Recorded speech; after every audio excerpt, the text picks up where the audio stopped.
Yeah, there's a lot of Just show up. see letter things.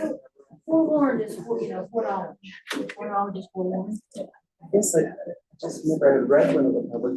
We have forewarned. Is this just us? Right now we do. Yes, it's, Okay. well, it's just, yeah, Janine is. Janine's on her way. Here to answer questions, maybe we'll update Jimmy on and the Scott. Janine is online though, just so you know. Oh, I think Scott should be here. Hi, Janine. She's driving though, she She's might not be able driving. to hear us. Yeah. We won't be able to hear her. I'll start right on time because we got a lot of things to cover, so I'll get us rolling here in about 1 minute. By the way, I very much appreciate our staff retreat with our heads of departments. Oh, it was good. Yeah, I know. There was a lot of good ideas. It was a good one. I was all fired up when I got home. All fired up and nowhere to go? Well, Doug was out of town. Was he out of town? I can't remember. No, he was here. Sounds well drinking. Sounds good.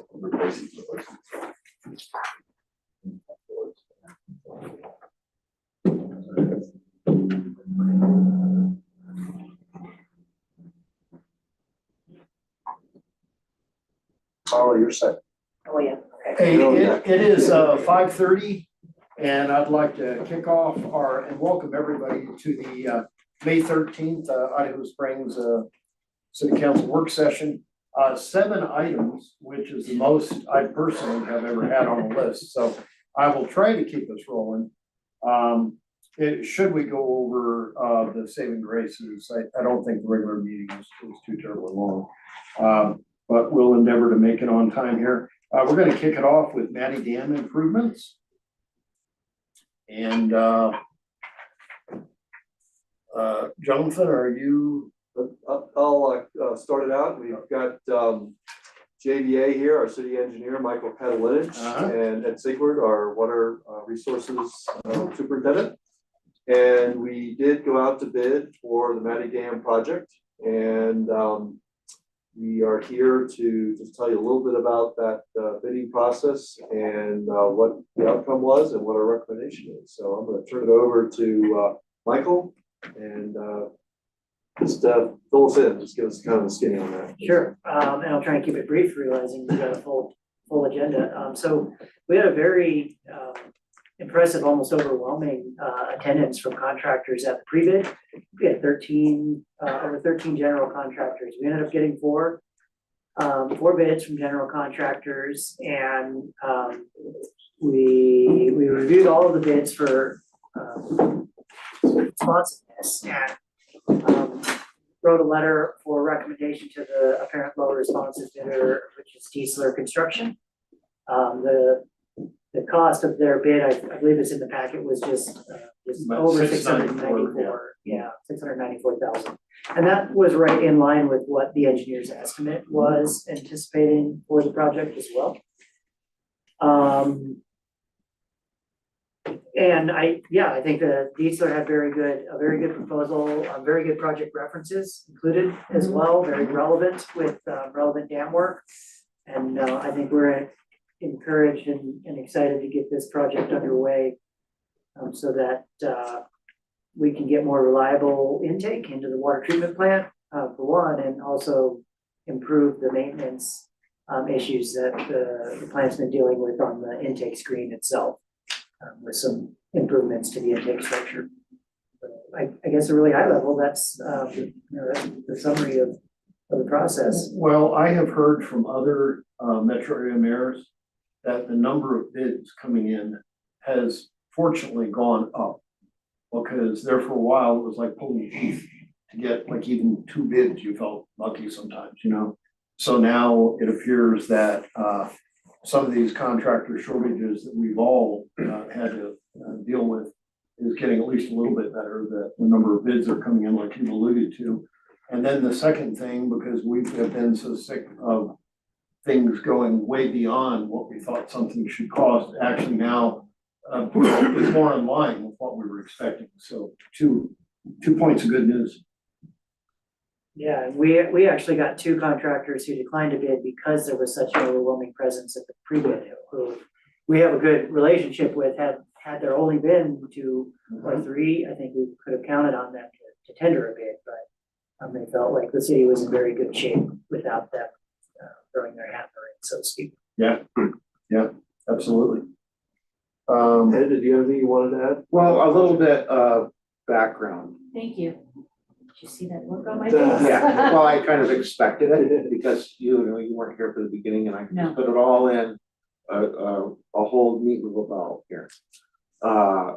Several years back, we put in a screen up there that would filter out leaves, which was really, really great until it got clogged and we couldn't remove the screen in order to clean it. So we battled that and then wind up on the bypass there for quite a while on that screen. The other issue had always been that sediment builds up in the dam. And then we have to call someone out to periodically shovel it out in the wrong places because they can't reach where the sediment needs to be removed. So we do the best we can with whatever resources we can get in order to remove the sediment out of the tank. And then a couple of years back, we wound up with like really low wintertime flows in the creek. And we discovered, or actually we already knew, but it really caused a problem because the dam has been made out of like boulders with smaller rocks in between. Okay. And the dam has decided to turn itself into a colander rather than a dam. Okay. So we were out there shoveling with shovels the creek in order to lead to the intake so that we could suck up water for the water plant to use. Okay. All right. So we had started this project and then this is the same project that we wound up getting like that $640,000 grant for. So I'm pretty sure that maybe like a couple $100,000 for the project and it's done. We've got a $200,000 grant from DOLA, For design and engineering, right? that and actually construction, Oh, 200,000, yep. beautiful. And then 400,000 and some change from the Colorado Water, or, from South Platte River Basin. Colorado Water Conservation Board. Thank you, John. Going up the other one. Well, that's excellent. That's a lot of bang So for the buck. over you $600,000 know, for the citizens. grant. Right, and the whole project is gonna take care of all those things that I said that we were having trouble with up there. Oh, excellent. Thank you. I appreciate that. You're welcome. All right. The other thing I might just mention to wrap this up is, I'm pleased with the bids because they were within a couple $100,000 of each other. So one thing you look at is obviously you want several bids at a minimum, and then you also, it can sometimes speak to having the specs being well written, not always, but often if you have a tight bid spec, then you hope to get that everybody knows they're bidding on the same thing and you get them in fairly close to one another. Oh, yeah. So we had a nice range, so. So it's our recommendation to award the bid, and that is on the regular meeting agenda as an action item. All right. Well, thank you. Does council have any questions? All right. Well, thank you very much. Appreciate it. Thank Yep, guys. thank You're you. welcome. Short meeting, but I wanted to say hello to everyone. Yeah. It's been a minute since I've been Yeah. here in person, so. All right. Well, next up, we are going to talk about CRC Play Park reconstruction. Carla, please come on up.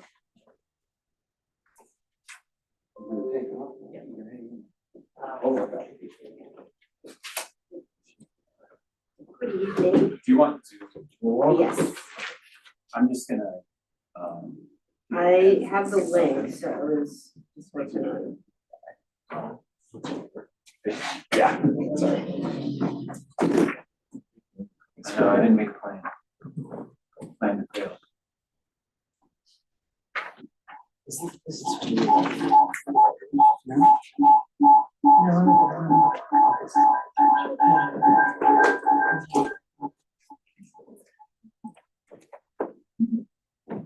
Sorry. I didn't think about that. Can you just let me, Are you already in? yes, Oh, yes, yes, I have the link. we did think about that. I just didn't realize it. But I need to be able to, there we go. All right, you should be good to go.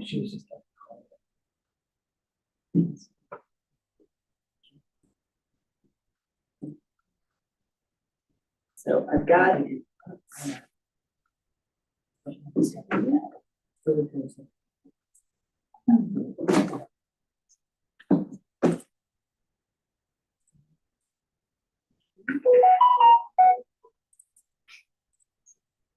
Favorite curve of spinner. Oh, That's what my spine looks like now.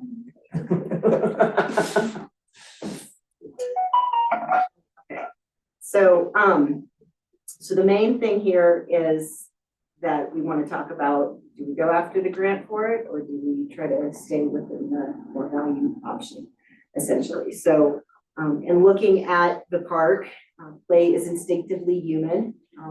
As children, we play to have fun, learn, socialize, and be physically active. And as adults, I think we kind of strive for that as well. And that ultimately play is the key to a long and happy life. So kind of with that in mind, going through this, I'm going to show you the grant option first, which is I think the one that staff and I like. It's pretty big, but it hits a lot of great things, and it's a great gift to our community ultimately.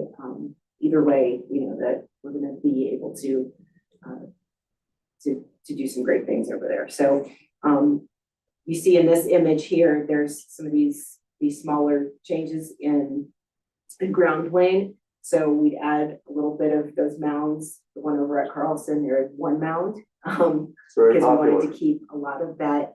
It is a very popular mound. We wanted to keep a lot of that for kicking balls and stuff. But this park, we have a lot more space, and we're able to add some more mounds in there.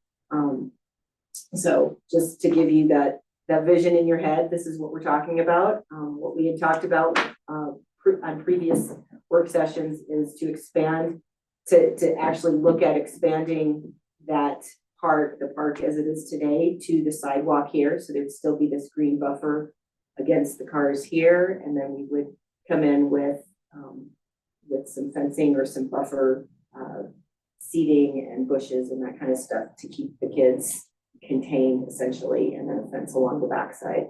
And in that version, we would have at least a phase for the basketball court. So what kind of, and I've got some better renderings here coming down and later in the slides. But so you can see here, so just visually kind of gives you that idea that it pulls your eye up a little bit, feels a little bit more like a mountain, and then we've got some other play features spread out along there and as we go. So when looking at the park, we look for the wow factor, the stay factor, and the development factor. So the wow factor is that imagination and excitement to ignite and drive that instinctive play motion. So whether it's locals coming to the park or someone else coming to the park, that wow factor is really about child and the wonder that the child's seeing. The stay factor is, we do that through creating age appropriate solutions and create it so that they can stimulate the child in different ways. So that creates, you know, instead of going and saying, oh, I spun around already, there's nothing else to do, I'm gonna leave. It keeps the children there and actively playing for a long time. And then the development factor, which is when we get engrossed into the play, so we can learn and are physically active with intensity. So that's a lot of times, I think of that as climbing to the top of the tower or going across the bridge and trying to figure out, am I on a boat? Am I on a tower? Am I, you know, Rapunzel? What's going on there? So it really addresses some different things there.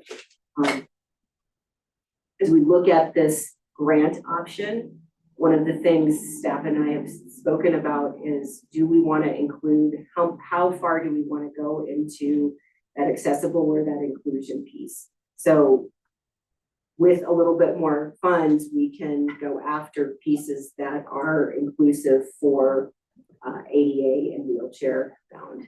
We can definitely do that through pathways, and there's certain things where, you know, you can pedal with your arms and that kind of stuff, but we can actually start looking at a swing that is good for all kids, but you can actually wheel onto the swing. The swing, large swing, I should say.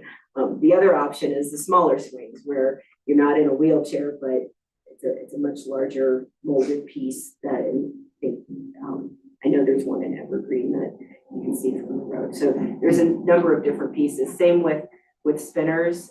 This is not the inclusive, this is not necessarily the inclusive spinner, but there are the ones where you can get 20 kids on the spinner, and you can actually have the ledge so you can transfer from a wheelchair onto the spinner and then hold on.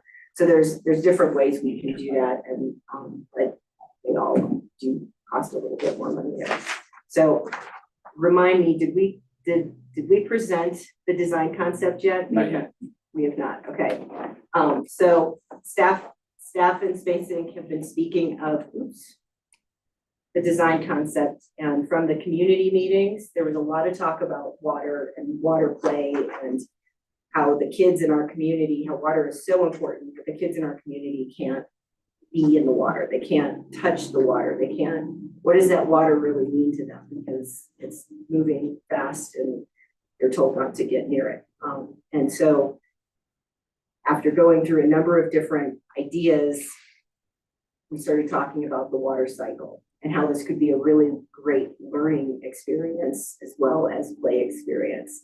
And in that idea of create sort of the mountain and the story about the sun and the clouds and the rain coming down and depositing into the lakes and draining into the ground, and what that does for the seepage and the groundwater and the percolation. So in my mind, I start to think of percolating as the seesaw going up and down kind of thing. And then the collection areas where the lakes and the oceans. And so then we can start to add in play features that are fish that you sit on or raindrops that you are stepping on. And then going to that evaporation, transpiration piece where the plants are sucking it up. And so that starts to say, okay, we've already got trees there. We know we want to keep the trees that are existing, and then we can start to add features that are, whether they're flowers that you can play a little song on, or different things like that. So, and then we can also tell a story. I think this might have been John's idea. Is there a piece that you can have drums so it sounds like thunder? So it talks about the story of, it's raining and they actually have like rain meals. So kind of going through that.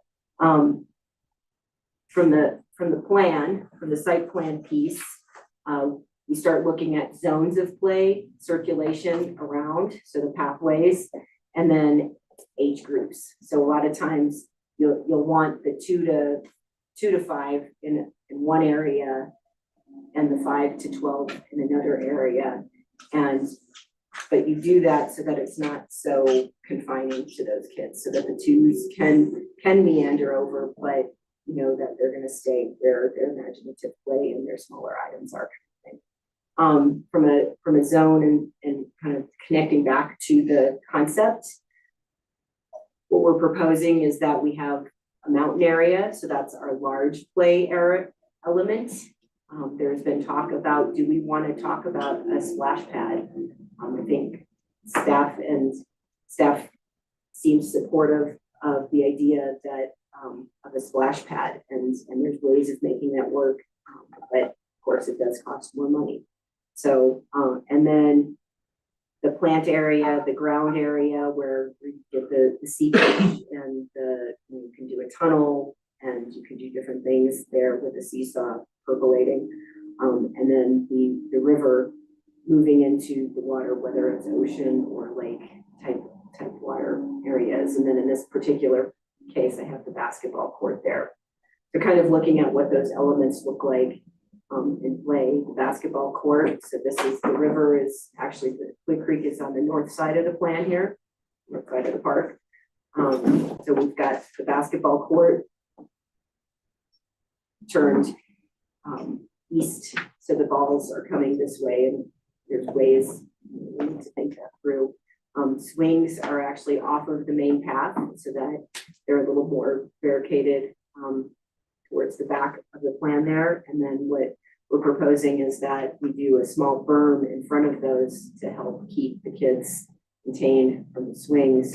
We've got some spinning pieces here, the tower, and then the pathways as they lead to spinners and the seesaw and different ground elements and steppers. Any questions so far? So this is just, I'm gonna kind of blaze through this, but this is sort of thinking about what does that, what are we telling the story of? And one of the things that staff at Space Inc. have spoken about is, one of the things we can go after are grants for telling the story, for it being an educational piece, and the fact that we're in front of the water treatment plant and what that means. So there's some thought to that there and how we can actually tell that story and talk about the learning piece. So just from an idea of all of the elements that we are looking at in the site plan now. So we're calling it the rain carousel. This is where the kids, hang on and spin that way, but it can also spin. It spins in two different directions. We've got embankment slides. So with those small hills that we can create embankment slides and other climbing elements. And these are spinners that kids can get on and it wings them around in different ways. And then similar to, and it could be that we're reusing the parkour piece that's at the east end of the park now. That could be our tree trail, and we could add some more pieces to make it more imaginative in that. And then some other pieces. So this is a great piece. It's a carousel that you can actually balance on it and you can spin on it. So you can go online and see videos and kids do all kind of crazy tricks and things. This is a great element. Again, it is an expensive element. One of the alternate options is to do an actual climbing rock. When that is, I would recommend something that's about 5 to 6 feet tall. We do that, and these can be done in different landforms, but they are, 5 to 6 foot tall. One would allow for bouldering from a grown up, honestly. And then this is we're calling this the buoy spinner. So if it's in the water, it's kind of like a buoy, but this is where you've got the transfer ledge so that someone in a wheelchair can transfer onto that deck. And then there's handles that they can use. The swings we're proposing have belt swings, 4 belt swings, and a dish swing. So again, you can cram multiple kids on there, and that's that socialization piece. And then the ocean wave, which is a big neck climber. So there's some imaginative play items here, and then I like the idea of this parabolic dish. I think there's some really cool things with the sounds and everything, and that's if we go with through this idea that we have other sounds happening, because the sounds are also inclusive to kids who are not able, like other children, like all children, like other children. So these are elements that the rain wheel, it spins and it sounds like rainwater. Get the cattail and the flowers, so they are chimes, but they are very playful and they look, they play into that imaginative play. And then the drums, there's different kind of drums that we can do for that thunder effect. These are a couple other elements if we go with water play. So we could do a splash pad, or we could do a splash pad and water tables. And so these are kind of different ways. This is that swing that you can actually wheel onto, but then able-bodied kids and adults can sit on it too. So there's different things there. One of the big elements is that mountain piece. So what I'm showing here are a couple different options, which are pretty impressive mountain pieces. The idea that there's a bridge and two towers, so that it really gets to that idea of being able to get to a tall height, do some, overcome something, and then that imagination of being able to cross the bridge and that. The idea and the concept of the bridge alone and the extra tower, that's an added cost from a value option. And then the splash pad. So what we're proposing, if we were to look at a splash pad, is that it would be these small shooters, and this is not meant to be a big stream. It's meant to be, you know, maybe a maybe like a 2-foot kind of stream along the edge or something, if we were to look at something like that. And then there's these pieces that are creative, that either flowers or leaves that can spray down. And a lot of these splash pads, you can get the sensor. So when nobody's in there, the water's not going, but if somebody comes and does a motion sensor, it'll turn the water on and allow it to go. There's also an option, I was mentioning this to John the other day, somebody mentioned that in these very basic splash pads where they can remove the elements that are like the leaf, and they can actually create an ice rink in the splash pad area. So that's kind of gone down that path, but it's a really interesting concept, I think, because I know that there's been talk about an ice rink, and you know, it would have to be, how big would that be and all of that. There's a lot to think about there, but it's sort of an interesting thought. So these are some of the renderings. So this plan is a little bit different, where the renderers are behind the design plan a little bit, but you can see the tower, the mountain in the background, that splash pad area, or if it's just steppers with that look like clouds and that kind of stuff. Then you've got sort of that tree area and the water leading to the front there. So this is a rendering of one of those mountain pieces. You can see the bridge and multiple slides coming down, which I think is key to have. I think the idea of tandem play is really important for kids, that they don't have to necessarily be playing with each other, but they're playing near each other and doing similar things, and they're learning from each other. These are just some other rendering images of that particular tower, and then kind of what that bridge experience is. So here's the belt swing. So you've got 4 belt swings and that dish swing, and you can see some of these mounds in the background. You'll see some of those in the slides. And then this is a net climber, which is really cool. And these spin around. These are sort of like hammocks a little bit. They're a little more formed than hammocks, but these net climbers are really popular now, and this is a really unique one. It kind of feels like water, and so that's why we chose this one in this particular plan. We're calling this the life preserver because it looks like a life preserver, but you can see how the kids are using it. It's a great piece. And then the seesaw and the land mounds in the back. Again, here's some close-up of what some of those mounds could look like. So you can do different play elements, whether they're hoops or whether they're the net climber on the side here, or different ways of playing with those. This rendering is not specific to that location, but you see this is where, you know, this is one way of containing those balls. So if you've got the, you know, if you're shooting at the hoop. If you're shooting at the hoop, that's the key there. So there's some more fencing that needs to be thought through here.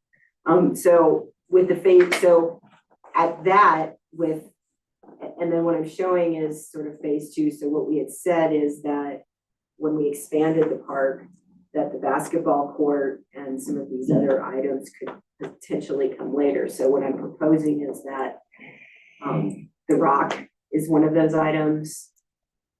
Those are typically around $20,000. The play pad, the splash pad, is probably a minimum of $250,000. So that's something to think about. And that's with flow through water as opposed to being treated water and a whole pump station and all that. It can be a flow through system. And then the other thing is the basketball hoop and backboard, I guess, ish. And for the asphalt pad for the half court. And so with that plan, we are at 1.4 million, about twice what the value option is. But it gives you that expanded park space as well as all the play options and the real immersion into the concept, essentially. So just as a reminder, so the existing is approximately 85,000 square feet. That discussion was to expand it to that whole area, another 6,800. So in the value option, we would be keeping it basically within that 8,500 essentially, and significantly reducing a lot of the play features. We would still have the different zones of play, the different circulation path through and the areas for the 2 to 5 and the 5 to 12, but it would be essentially similar to what you've got now. And in that, I will say, you'll be replacing the climbing piece with a much nicer climbing piece, and you will get newer upgraded swings and that dish swing. But you're essentially replacing what you've got in there now. So we've got, if we use similar pieces, the imaginative play may become the jungle 4x4 piece, and be able to add different steppers and to kind of create that concept through there. And we could reuse or do a new parkour trail piece.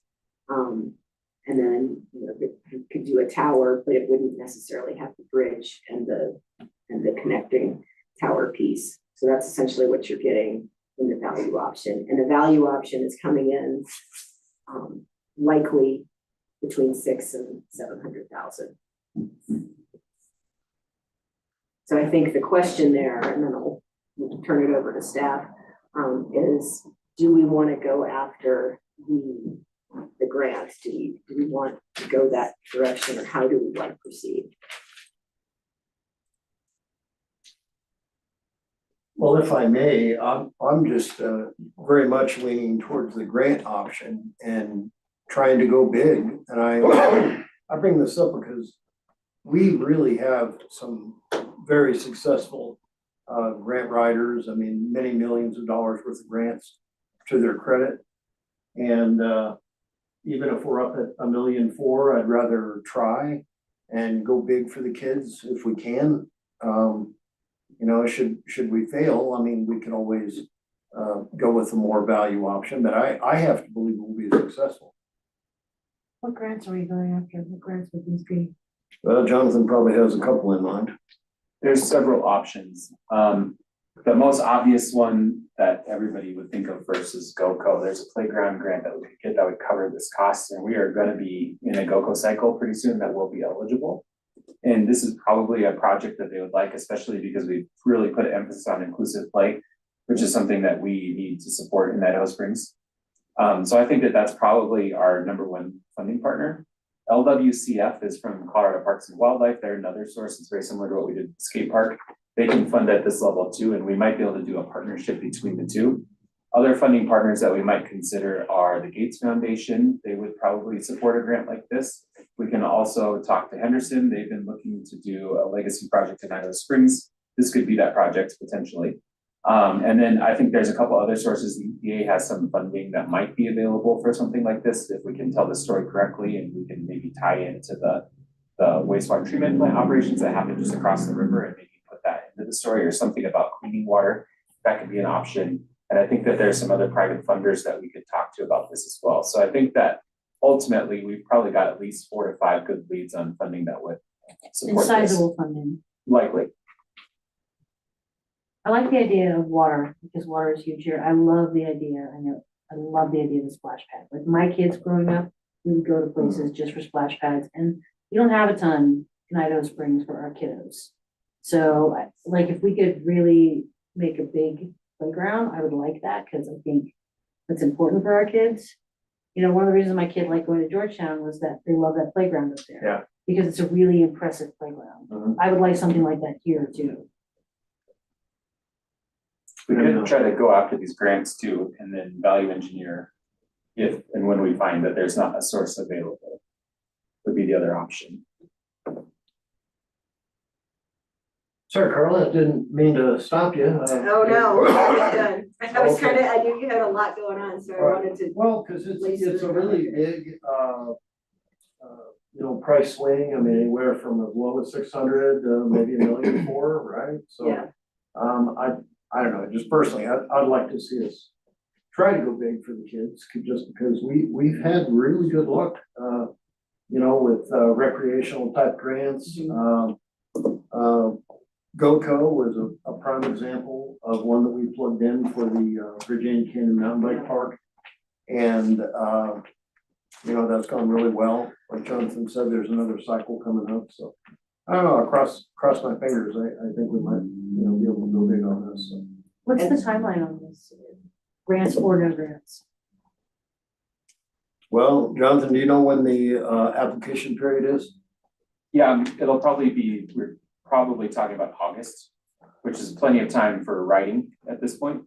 But if we go for a grant in August, depending on if it's a federal source or a local source, we're probably talking anywhere from like January to June to be under contract, just depending on how it goes. And then Carla, I guess we would need to finish design work, so that would probably, I don't know how much longer it would take on design, maybe a month or two, or how long do you think? Yeah, so we've got the renderings coming, which I think are key to the grant. So, we've got the first round of renderings, but I'm waiting on the updates that I've asked them and, color changes and kind of smooth out some of the rough corners and stuff, as I'll say. So we're working through that. I also engaged a second playground manufacturer to see if we could get some of the pricing down on some of the items as well. So I'll have two options that we can choose from, or we can pick and choose from if we want to, if Steph wants to. So that will help us kind of do that. But ultimately, yeah, I mean, it's a matter of, if we know that we're going after the big number, essentially, then we're going after the whole area. And so I didn't print these, but I'm happy to give these to you. But in the budget, the proposed probable cost budget, we've got a number in there so this is the grant option. So just basic, no matter what equipment we use, you've got a demolition, you've got 16,000 in demolition, you've got 230 in site costs, and just construction site, concrete walls and artificial turf and board and place surfacing for that area. And then you've got another 27,000 in site amenities, so trash and benches and signage and that kind of stuff. And then another 300 in landscape. So kind of right out of the gate, if we're going after that big one, and like landscape, you don't have to do all of the landscape piece up front, but that's the piece where we go into design. And then the playground equipment is and that's where the big problems comes in. So at that point, you can really pick and choose what equipment. If you need to get that number down, we can choose different equipment. It changes the use zone and fall zone in some ways, but essentially playgrounds are pretty easy to evaluate. Take away the really expensive equipment if you want to. With the inclusive play too, I forgot to mention, Easter Seals is likely to partner with us, and I don't know that they're necessarily a funding source, but they're a great partner on this project potentially. Yeah. What's the seasonal use of the I would say it's probably from the time that Paul says he can keep water on to the time he turns water off, is what I would guess. 5 months. June 3rd, it's not more like 3 months. Yeah, and with that, so that's why we would keep it, to one of the shooters out of the basically, you can put some pieces in there, you can put things to step on and different types of elements like that in there. But essentially in the winter months, it becomes a place where you bounce it all. And what's the maintenance on the water system? So I sent all of that over to Paul. I don't know if Paul looked at it and then at the maintenance piece. Did you dig into the maintenance? I have not. I did get it, and I did take a look at it, but I have not really done it. I've seen very successful with just the shoots. Yeah, I love the leaves and all the greens and all that, but I've seen very successful in just the shoots. Yeah, Yeah, I, doesn't that's been the one down. We have one right now. in Boulder. Union Station has just the shooters and it's just. Yeah. It's- Yeah, absolutely. Jeremy, any questions? Scott, anything further? Yep. Okay. All right, anything further from staff? Okay, we'll move to the next item. Carla, thank you very much. Thank you. I'll go away, Carl, you're next. That was a Oh, stay good, here, yeah. okay. oh, sorry, yeah, just. Can't get rid of me that easy. Teasing. So next up is the Clear Creek Arts and Education Summer Programming Request. Mayor and Council, as you know, we recently purchased 1856 Colorado Boulevard. So we can improve parking availability downtown, especially when we start construction over sometime in the next couple of years. Our plan was to tear the existing structure down this spring so that we could get those parking facilities built. Recently, Carla is the executive director of the Clear Creek Cultural Arts and Education Group. Told us that they're having some challenges in securing space for some summer music lessons that they're going to be holding in June and July. And basically, these are music camps that would operate, I think, in the morning, right? I think you're in the afternoon. Oh, 3.5 hours. Yeah. And they just need like a space to hold these lessons. And so they asked if we'd be willing to consider letting them use what was that old restaurant building on the site. It's a fairly significant community good to have these lessons. It's something for the kids to do that hasn't existed in the community in this way before. And so we spent a little bit of time just talking about how a lease might work.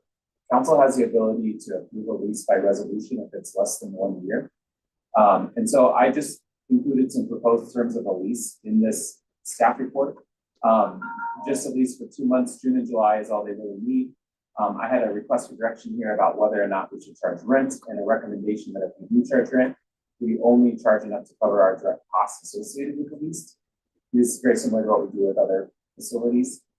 Utilities and maintenance, they would be responsible for, and then compliance, just making sure to get zoning and permitting approvals. Dylan is here. We have looked at it briefly, and we don't really think there's any problem from a zoning and permitting standpoint. They'd have to have a business license, which I believe they may have already taken care of. Their nonprofit, so that's agreed with the city. And then they need to make sure that they pass a life safety inspection with Safe Built, which we could schedule once we had a relatively good understanding that council might want to proceed in this direction. So I was looking for direction on these items. Carla can add any colors, but and if this is okay, we would bring back a resolution at our next meeting. Well, it's actually on the meeting.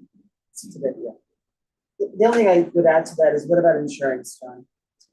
You have insurance for the activities. We are, yeah, so the activity is covered by the instructor's insurance. And I have a request into our insurance for liability insurance. I've not been provided that yet, but we would want that, so I would assume you guys would. Could you- Right, that would be the only thing I Would would you add be to willing that to do like list. city as additional insured or whatever? Yeah, Okay. I think that's not a problem. The only concern that was broached to me is whether we would have, if we could get a policy for 2 months. Or if we would have to get it for a year. So then, if council agrees to it, our board still needs to just say. I mean, as far as the cost go, I mean, I think what do we lease the ball fields for?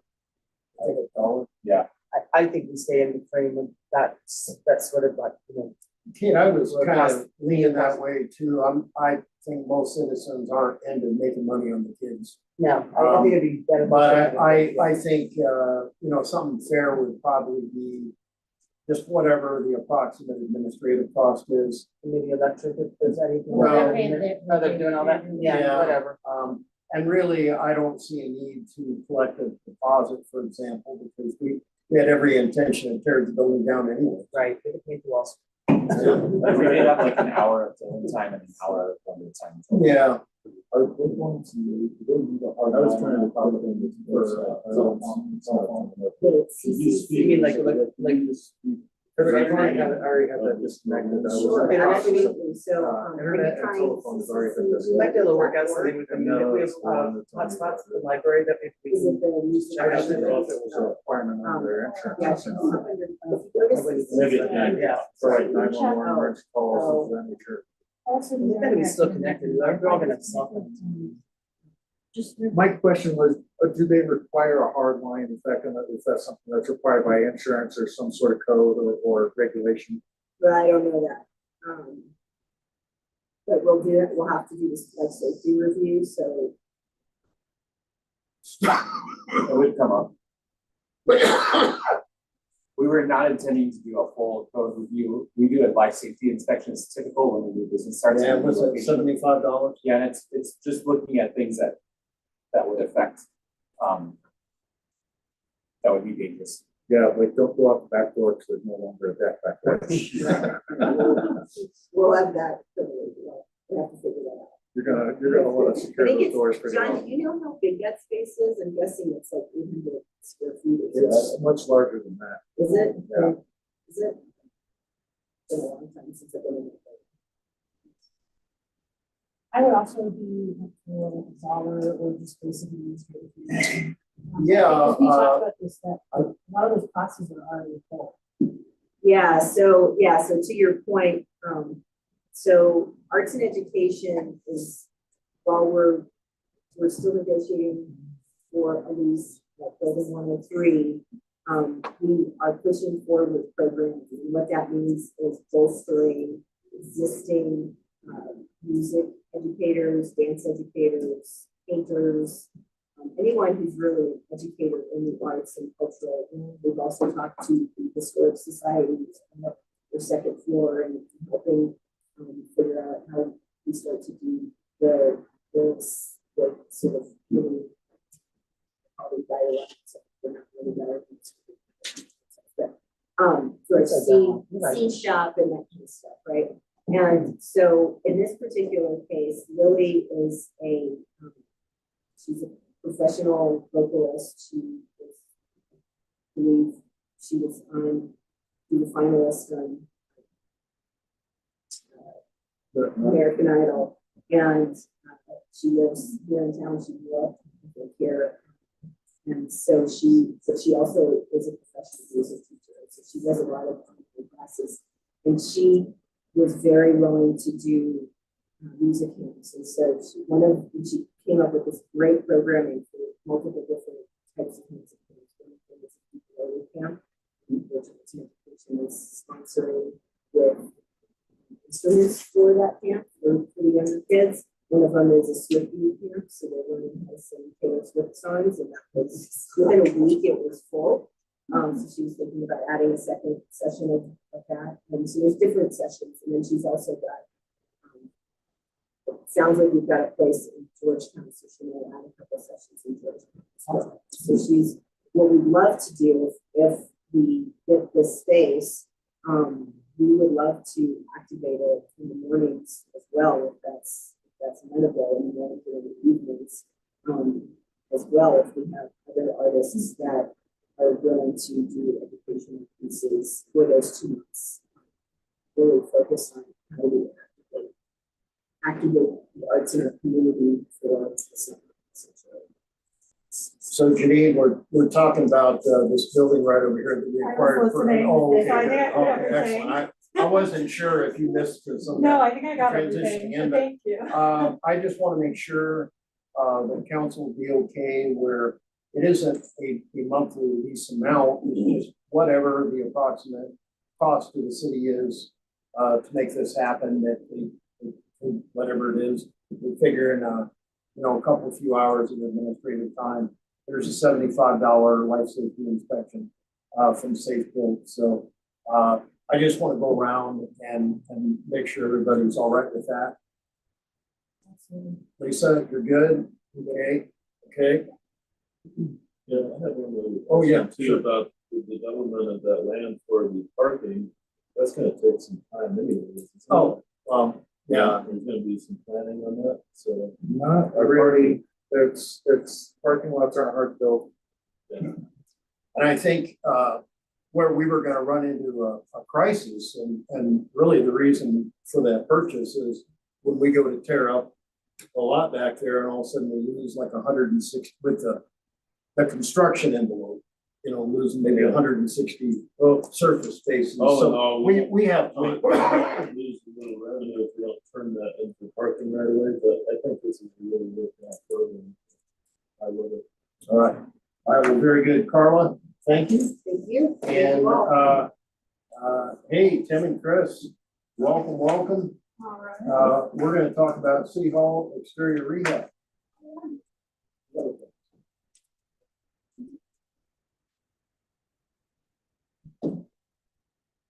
Hello, everyone. It's good to have you, a lot of work been going on. Yes, yeah, you probably can see on the outside, we've been working on the exterior. We did all receive an update for all the projects that we've been working on, so we just wanted to go through this pretty briefly. But the masonry work is just about completed. The windows, they've been doing a lot of prep on the wood. The windows and the roof soffits, because it's painted. We've been prepping for that.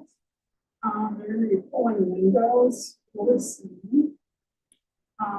We did have a meeting today. Jonas with Spectrum has gotten some pricing for a badge reader system.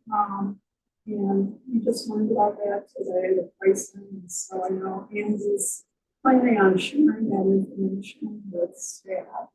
Because there's a lot of information to review and absorb and make some important decisions. And then also, we just wanted to bring up, you probably know that this building was moved back in the 80s. And when it was moved, it was placed on a concrete foundation. And a lot of that foundation is exposed to glue. Some of it's been painted. And other parts of it is almost like a belt around the building. It's stucco, arching on it. That was done to cover up the interface between this historic building and the foundation below. We had always in our construction documents that included addressing it by re-encouraging the foundation walls so that they're consistent in appearance. But when we did the project, we did not include that work, just because there were concerns about how the kids would come in. So since then, we have asked Spectrum and the Mason to provide some pricing for the new stucco on the building that runs all the way from the bottom of the historic brick all the way down to the grade. And so that price that you can see in your handout is a little bit less than $27,000. So I think Andy, I really wanted to get input. Whether you like to move forward with us, it does make sense, in terms of all the work that we're doing in the building, to do this work. But it would not really happen until this fall because the masonry contractor is quite busy right now, so there would be a little bit of a delay. So that's what we wanted to talk to you about as far as city hall. And I've got some updates for the train shelter. We received the Clear Creek survey and got us a survey of all the things that we needed to help us locate the train shelter that we ordered. And so I've been tweaking the location, very, very minor variations than that we saw last time. We also have been in contact with JVA, the structural engineer. He's given us feedback on the preliminary transfer section that we do, showing how everything goes together. And we were pretty close as far as the size of the numbers. Things haven't changed much. We're gonna have to make the piers a little bit larger, but not much. He's offered some suggestions as to some detailing suggestions, which I think improve the functionality of the building, of the structure. So we're gonna be incorporating that into our plans. And going forward, it's gonna be our priority to work on that next train shelter, since it's coach is being restored and it's gonna be ready for a home and needs a shelter. So that's gonna be the focus of our efforts going forward here. The other project that we have is the powder house, and we received a site plan, a survey from Big Survey as well for that.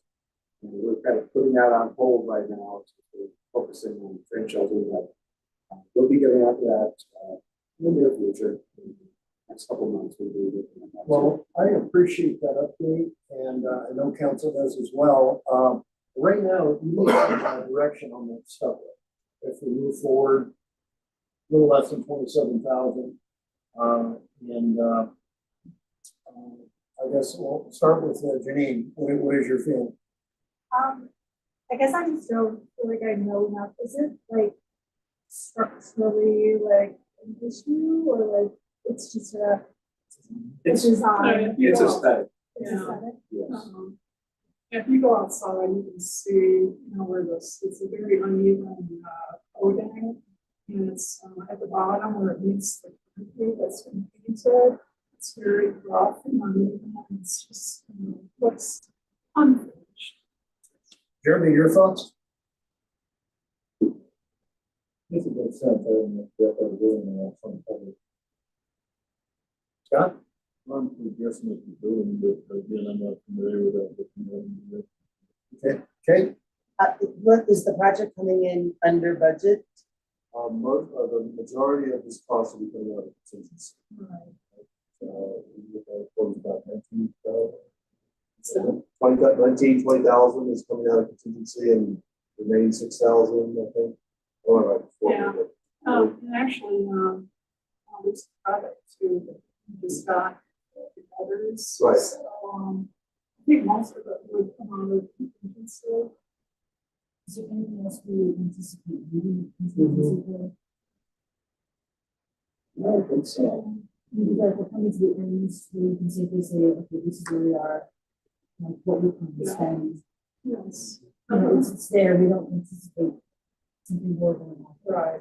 That just makes it a little easier to make that decision. Well, if we were in the middle of the project, I'd be like, It sounds like we don't actually have to make the entire decision today, but the contingency in place, if something else comes up that was more important, we could use it for that. But Spectrum doesn't sound like we're gonna get to it until fall anyway. That's right. So, I mean, I would say, hey, we're going in with this with a absolute yes, this is what I would say, Another point but it must we need that money. that I would make with construction is they're on site. Yeah, but it's- And you don't do it, and you wanna do it in the future, you have to bring somebody back to the site. Well, they were- Usually there's- They already They were said coming back they in. were gonna come back anyway. Yeah, but I mean, you have the general contractor, Right. so there's always Yeah. some setup fee regardless. If you don't decide to do it now, you can anticipate that it might cost a little more in the future.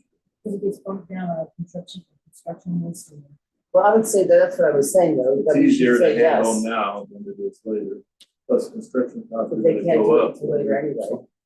Even though something bigger came into play. Does the 26,000, does that cover all the rest of the building? And it's on this stuff.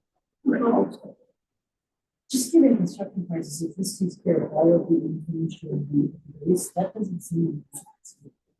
What would be the architect's opinion on this? I mean, what do you think? Would it look a lot better looking, right? Yeah, we do. Absolutely. We had, you said we did. Excluded it. If you go outside and look at the perimeter, you'll It see seems like a nice place to spend money in the community. Worthwhile. Only the contingency for everything else, plus it's it's probably gonna be less than 5,000, that adds to the cost of the project. Yeah, personally, I'm for deferring to their opinion on this. I can see us spending money and having the whole thing done, and I'm for it. I think this makes the building look like I like it. It's the missing piece. You know, it's the entire exterior of the building is gonna be completely drawn up as exterior. Higher standard, and then we've got this lower part that is a light in the finish. You don't have to go outside and take a look. It's pretty loud. I do know, but I have to see. I have seen it, yeah. All right, anything further from staff? That's it. Okay, well, thank you very much, appreciate that update. Okay, all right. Thank you. And next up, opioid update. Jonathan, is that you? Yeah, Council Commissioner Marlin's also joined Yeah, us. George, welcome, please, come on up. I'd like to just start Very off. good to have you. Clear Creek County appointed me to be the municipal member of the Gateway to the Rockies Regional Opioid Council about 1.5 years ago. And it's been an honor and a privilege to serve in that role. You know, we've had a lot of opioid related issues in Clear Creek County, but I think it's something that we can all say has touched our lives in negative ways. And the work that we've been doing is really important. The other thing about it is that money has started coming from that organization into community-facing organizations in Clear Creek, Jefferson, and Gilpin counties. And I think that the work that's being done right now is really important. And so I invited Commissioner Marlin to come talk about that work a little bit and kind of tell you what the next steps for the organization, well, for the group are and how we're moving in the future. Thanks to actually a little nervous. So while I was sitting there listening to the previous things, I just came up, collected some info. First, I just want to share sort of where we're at on the opioid. So 2018 to 2022, I did some research. From 2018 to 2021, coroner did not report. 2022, coroner reported 2 methamphetamine deaths and 3 multiple drug processing deaths. 2023, the coroner data is not published. I am expecting to increase just from what I know and what we know. And I think we can expect to continue. So you know we've got a big crisis in the data points for Denver Metro that tracks their data better than us. It's like going back the last 5 years, it's like 30%, 40%. Last year over year, it's 65%. So that's why we're doing the work. The settlement money is from various people who are engaged in the manufacturing and distribution of these opioids. And it's 17 years to spend what feels like a lot of money. I think it's around, but it keeps growing. So I think it's higher. Anyway, so that's where we are. We just finished up the GROC, the Gateway to the Rockies Opioid Council. Just finished up its first round. So we identified 4 buckets of funding we wanted to fund. Those 4 buckets were acute substance use disorder care, $1.5 million. Recovery housing, $650,000. This is like sober living homes. And recovery community organizations for just under $500,000. Those are like Advocates for Recovery Colorado. They're groups of people that are in recovery that help people get recovery. $700,000 for harm reduction and $925,000 for homeless. So we went through an RFP process that we're just wrapping up. We have awarded 2 of the buckets. 2 of the buckets we have applications that satisfy. One at the recovery housing, that's questions about how to control investments in capital, right? That we needed to wrap our heads around before we can make funding. you know, if you're gonna put a bunch of money into a house, what happens to that equity being sold? But anyway, I'm getting too much into the weeds. We funded 3 co-responder programs, $267,000 to the County Sheriff's Office to purchase computer equipment so they can do like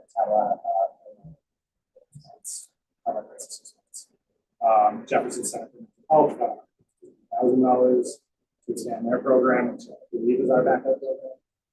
And then our global C-test.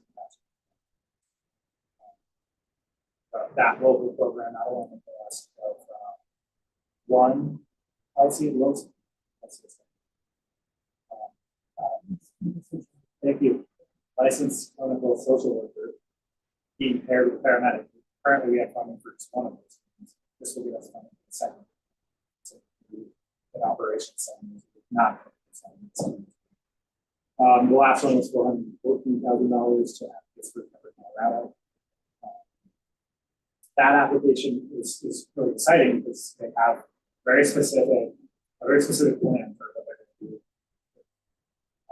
Planning on having a peer coach up here person, purchasing vans of transportation.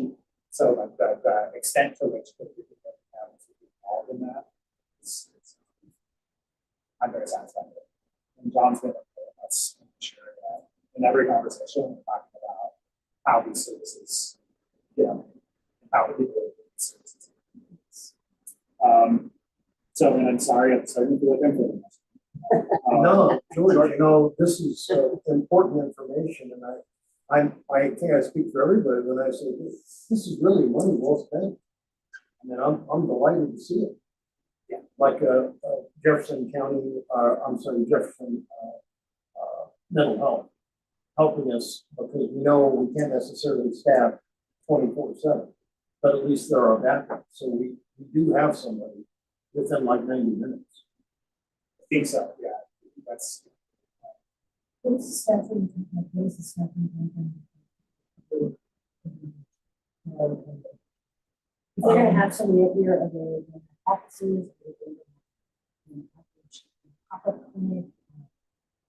I don't. I do know that we have a wonderful bonus. You're in a spring, some office space. And if it has like mobile mat out of the parking lot already, medication assisted. So I don't think that that's all the way much now, especially I don't.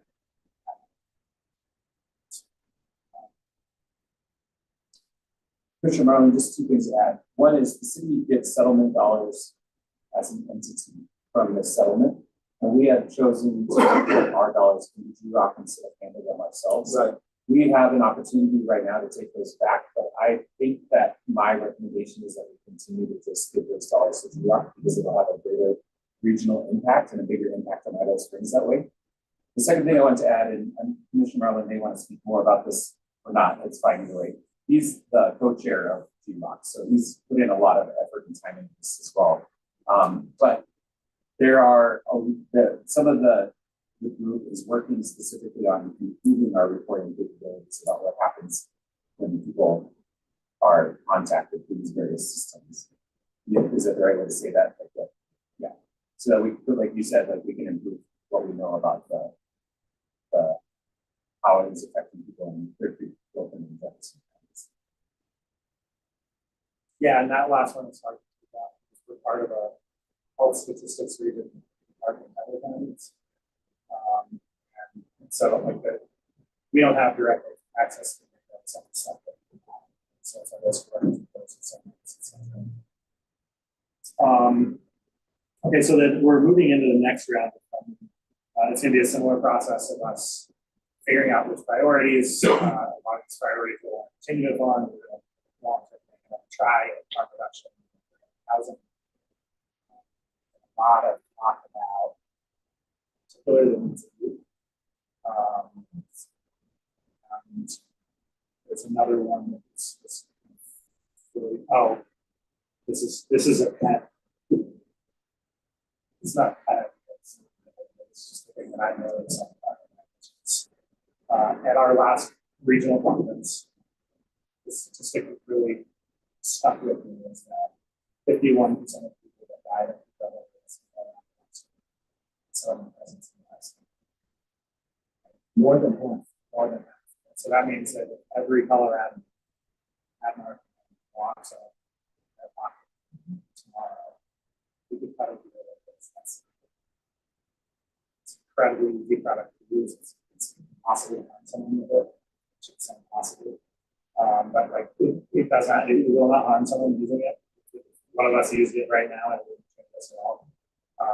So I want us to spend money to make sure that there's chicken that we pocket and our pocket. And while I'm rambling this, I also like a personal mission. I would invite you guys to share this personal mission. There's a bunch of free wallets at our wellness center. I try to carry more than one with me at all times. I try to get into the wants one. You can have my last one. Please. So I want to just like, if you guys have ideas for where funding should go, this funding could be something that the city of Idaho Springs might be able to do. This could be something that there's a partner that you're aware of. We're building an approach to be able to, rather than go with a complicated RFP process, like a more simple and open grant process, and also a pathway just to identify the need. Other regions have been more nimble. There are a couple of organizations. So let me stop there. If you guys have concepts that you want to throw out now, also just know it's nothing. Commissioner Marlin, one last thing on that. There is some talk about potentially hiring an administrator for GROC, correct? To kind of start help managing some of the more complicated workflows that could happen as we become more invested in organizations over time. That would be something that might happen next year, potentially. Right? Yeah, we're talking about we need contracts managers. Now we're going to have contracts with etc. We need a program manager. We've been relying on a consultant to do that.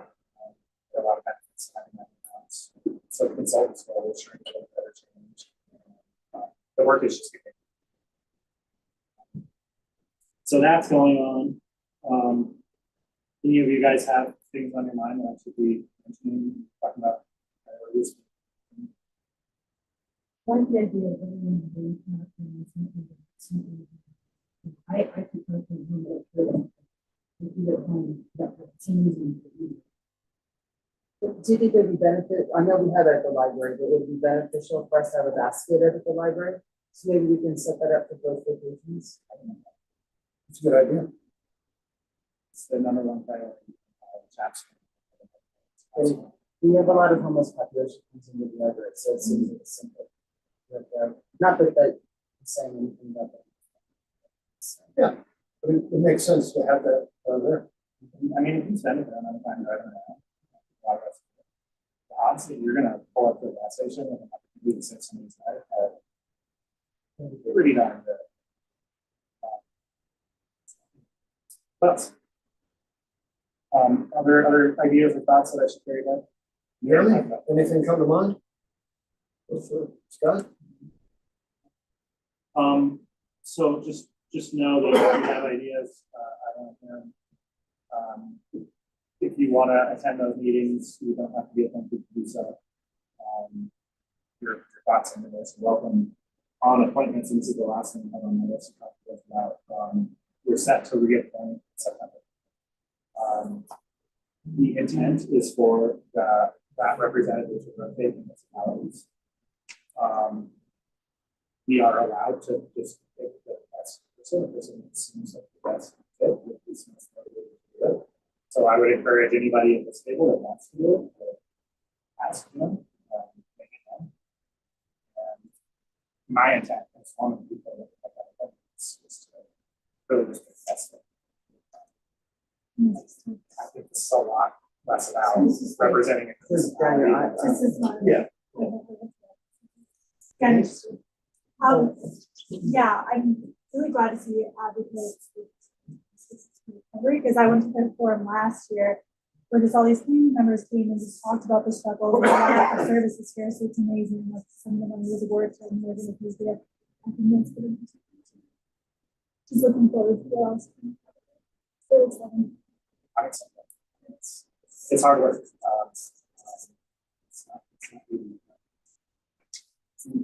Paul, I did have a question. What's the liability of using Narcan on somebody? So some of these folks are not in control of their full faculties, so they may complain if you use Narcan on them after the fact. But what's the liability to the person that used it on them? I don't know if it's That's American. American Yeah, law. so it's Okay. called regional expectation period. Fair. So they make a decision, say they're on live, they have the option, and you say yes, and if it's very long. And then George, my other question is there any way to get it in the hands of the teachers at the high school so that they all have one in the classroom? Yeah. Kind of be a good spot for it. I know our. I just We didn't were know. the first district in the state. to put it in school. What's that? We were the first district in the state to put it in school. Oh, that's awesome. It's in the elementary schools, it's been, it's just. Thanks. Okay, Lisa, anything further? George, thank you. You have a lot on your plate, and thank you very much for taking this on. Very vital. Yeah, it's important. Appreciate your time. You know where to get me, and there's something fun to talk about. Oh, yeah, thank you, sir, and I'll be seeing you in the morning. Next up, we have the Ron, master plan. Mayor and Council, this is a follow-up from our last regular meeting that we had with Amy Saxon. We met on this issue a couple of times now. And if you remember at our last meeting, there was some concern and questions about what supporting the ROP actually would mean.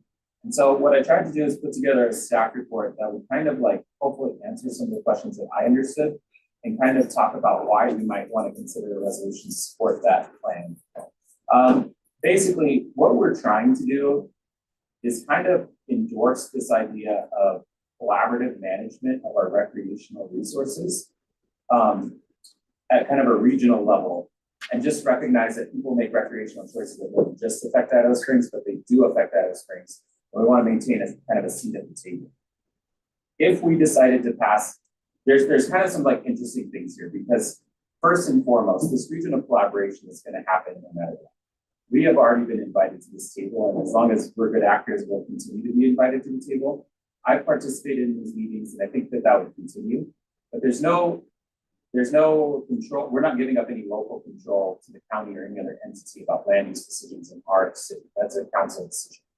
What we are doing is saying, hey, we recognize this regional approach might make better results for everyone. One really specific area is in rafting. There is a very complicated patchwork of put-ins and licenses and this and that and the other that's required to do rafting. And a closer collaboration, especially between the county and the city, would probably benefit everyone and create a better situation for residents who live in the city who are so heavily impacted by rafting. So I have pretty much detailed this in my staff report. And what I did is kind of talk about some of the processes that are envisioned here. There's some advisory committees, the idea of context-sensitive solutions, which is traditionally a planning approach to transportation, but a lot of the ideas really fit really well into recreation management. What that process envisions is basically what you do is you create a grid work of all the different kinds of issues that could affect something. So for rafting, I might say licensing, overcrowding in the park, whatever. And then I create measures of success for them, where I say, this is what it would look like if we have a perfect system. And then we monitor those goals. So there's some accountability and transparency for everyone. And then finally, like the whole idea is non-binding collaboration. So what I did is just to kind of put together a draft of what a resolution could look like. I tried to outline a resolution that really, I think, kind of meets the needs of the city in terms of local control.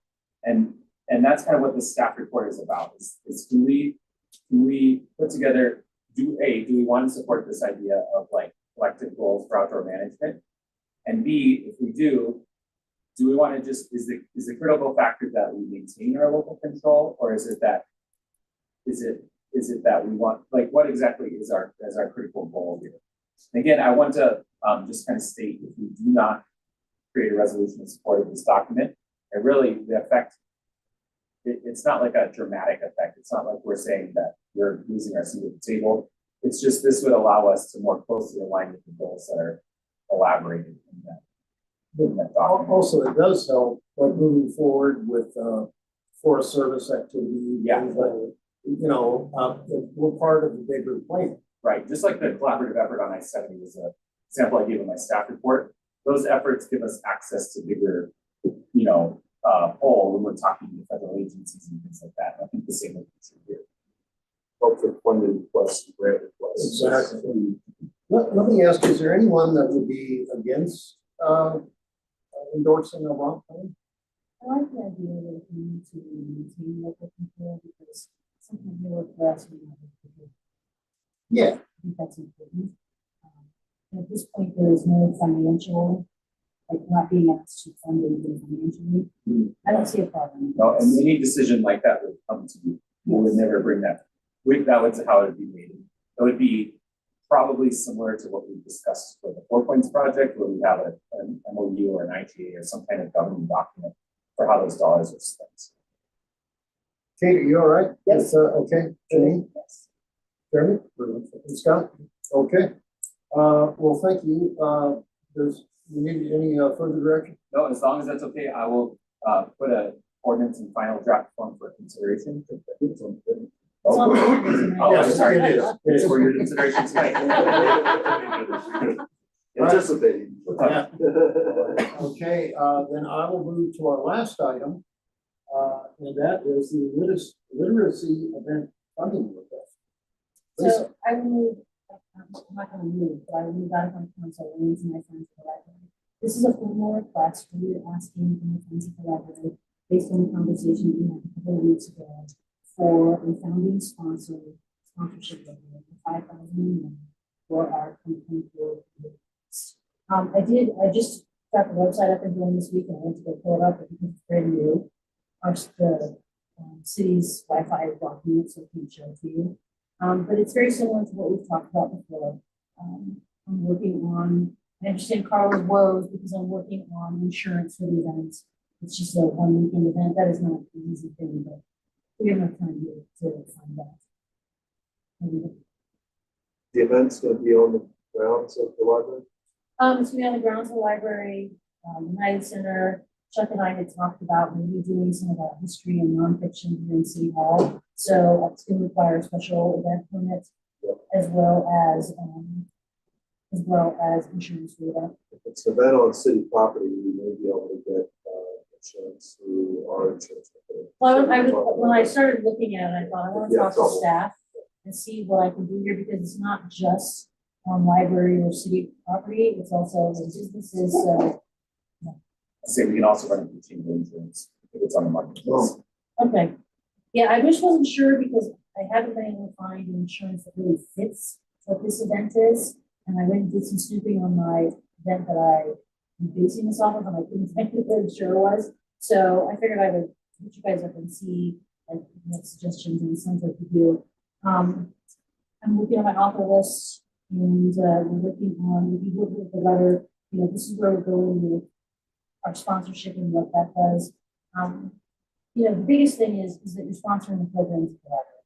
That's what this is. We're sponsoring, maintaining the level of programming that we're doing today.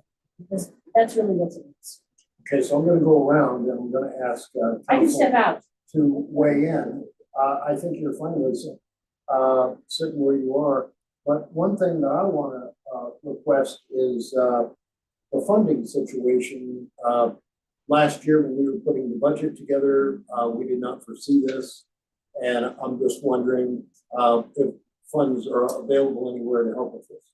I did think when we did put the budget together, we did talk that we've had some increasing requests for these kinds of startup costs for this. So there are additional funds in promotion for this kind of event to occur. The other thing to note is that we budgeted $10,000 for flowers and we got them for about $1,500. And thank you, Jonathan Kane. I know, you had something to do with that. I like flowers. Okay, all right, so, we know that we have the physical availability. I'm gonna go around, Janine, your thoughts? Yeah, no, my question is just so like, are you gonna use $5,000 for costs? Or is that, are you looking to minimize all the costs? So My that's goal just is to minimize the cost. I look at this as as few costs as we can do. I would love to be able to give the authors an honorarium, that may not happen, because the goal is to raise as much money as possible. And as an author, the fact that we're not charging them to show up and sell books and have an audience, like most other author events, you have to show up and pay for a table, or pay for time, you're not having to do that. So I don't think that the lack of honorarium is going to be a huge negative thing. It may be for some authors, but you can't really anticipate that. So yes, my goal is to minimize operating costs. Most of my costs are going to be advertising, marketing, and some of the administrative costs. Lisa, the chamber is committed to helping and volunteering and helping with that part. And we're also going to work with the local businesses and hopefully find some hotel rooms and things like that reduce costs for the authors. All right, Scott, your thoughts? Yeah, I'm for it. I think it's going to impact many businesses. Jeremy? Okay. Kate? I think you know what my answer is gonna be. Okay. That would be a giant yes? Yes. Okay. All right, and Lisa, thank you. I also am for it.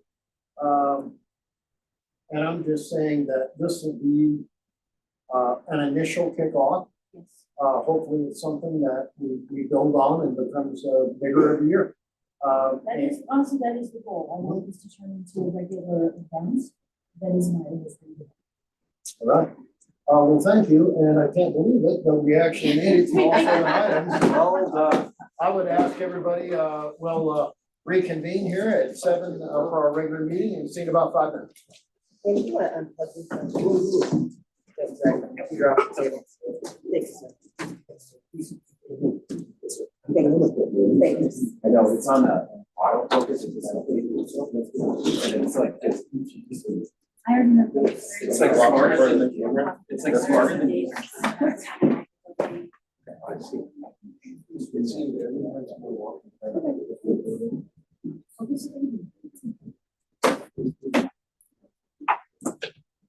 Yes, no, I'm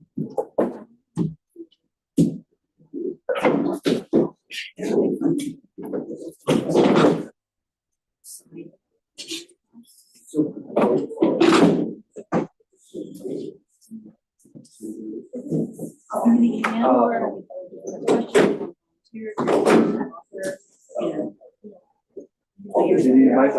It's just a little more.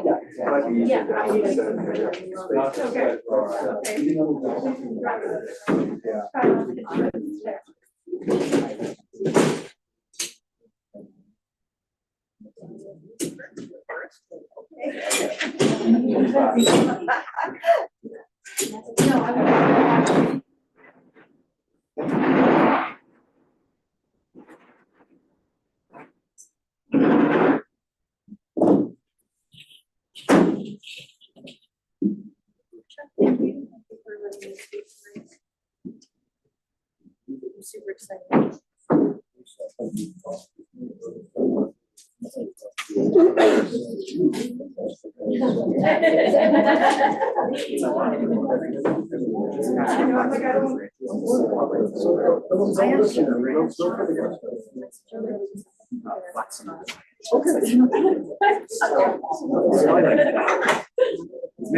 You say 2 miles.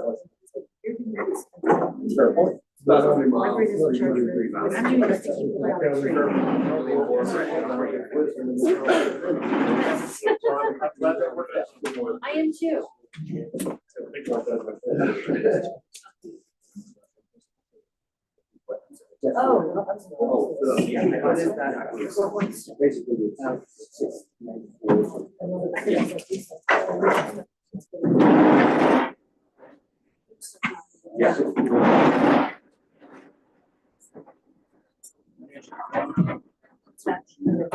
Hi, Dylan.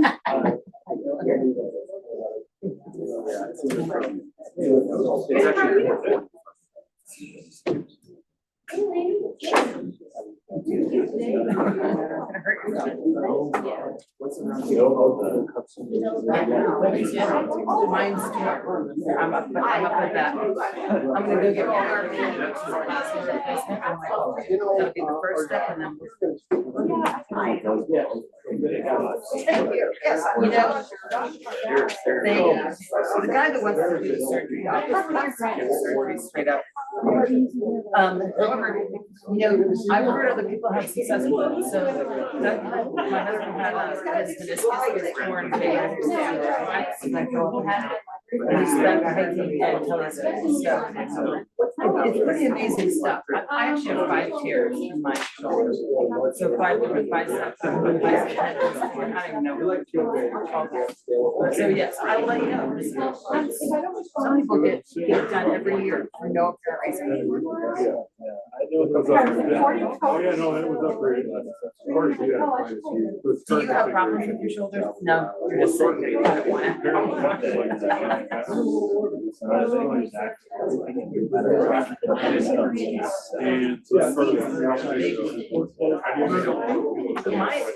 I told this was just putting my hand behind my dog and she pulled it all the way back. So then, like, and I felt it that day.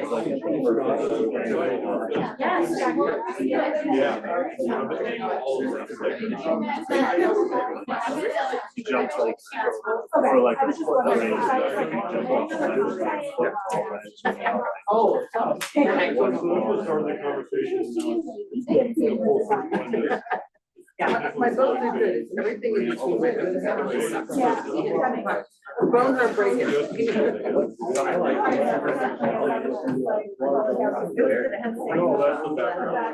Where's your next vacation? Washington State?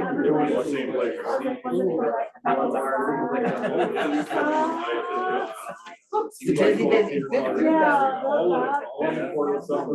Oh, and Annapolis is a really cool town. So, well, so it's, and they have good food too, by the way. So, oh, yeah. Oh, yeah.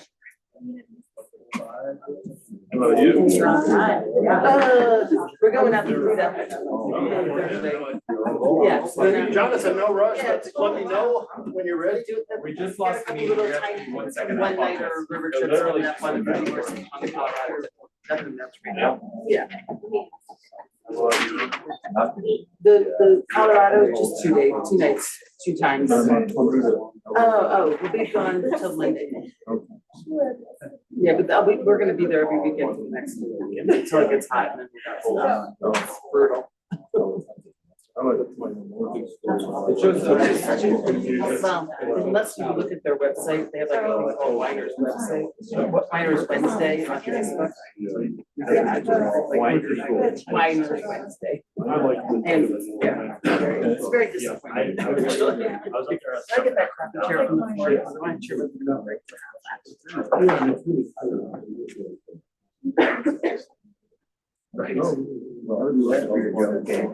It wasn't, it didn't look like it, because it didn't look like a joke, it looked like I was being sarcastic, the entire meeting. I'll see if we can figure it out.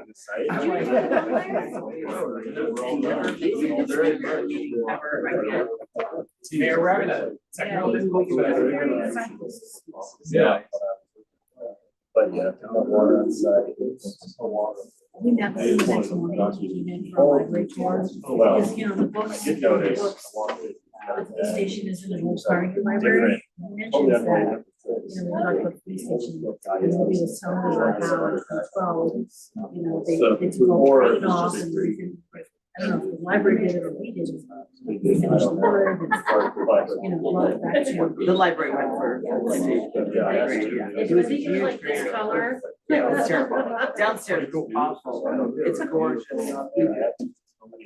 But what did he say about the picture? We're ready whenever. Crazy. Okay, we're ready? Crazy new stuff. All right, I'd like to welcome everybody to the regular city meeting for Idaho Springs for May 23rd, 2024. We'll call it to order at 7:02. Welcome everybody, and I'd like to start off with roll call, please. Janine Mariani. Jim Clark. Scott Pennell. Here. Lisa Manifold. Here. Kit Collier. Here. Mayor Pro Tem Jeremy Jones. Here. Mayor Chuck Hart. Here, and I should mention that we just received word from Jimmy Clark. He will not be with us tonight. And I would ask everybody to please rise for the Pledge of Allegiance.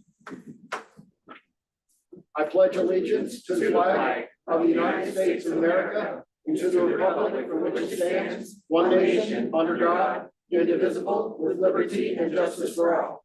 Thank you. Please be seated.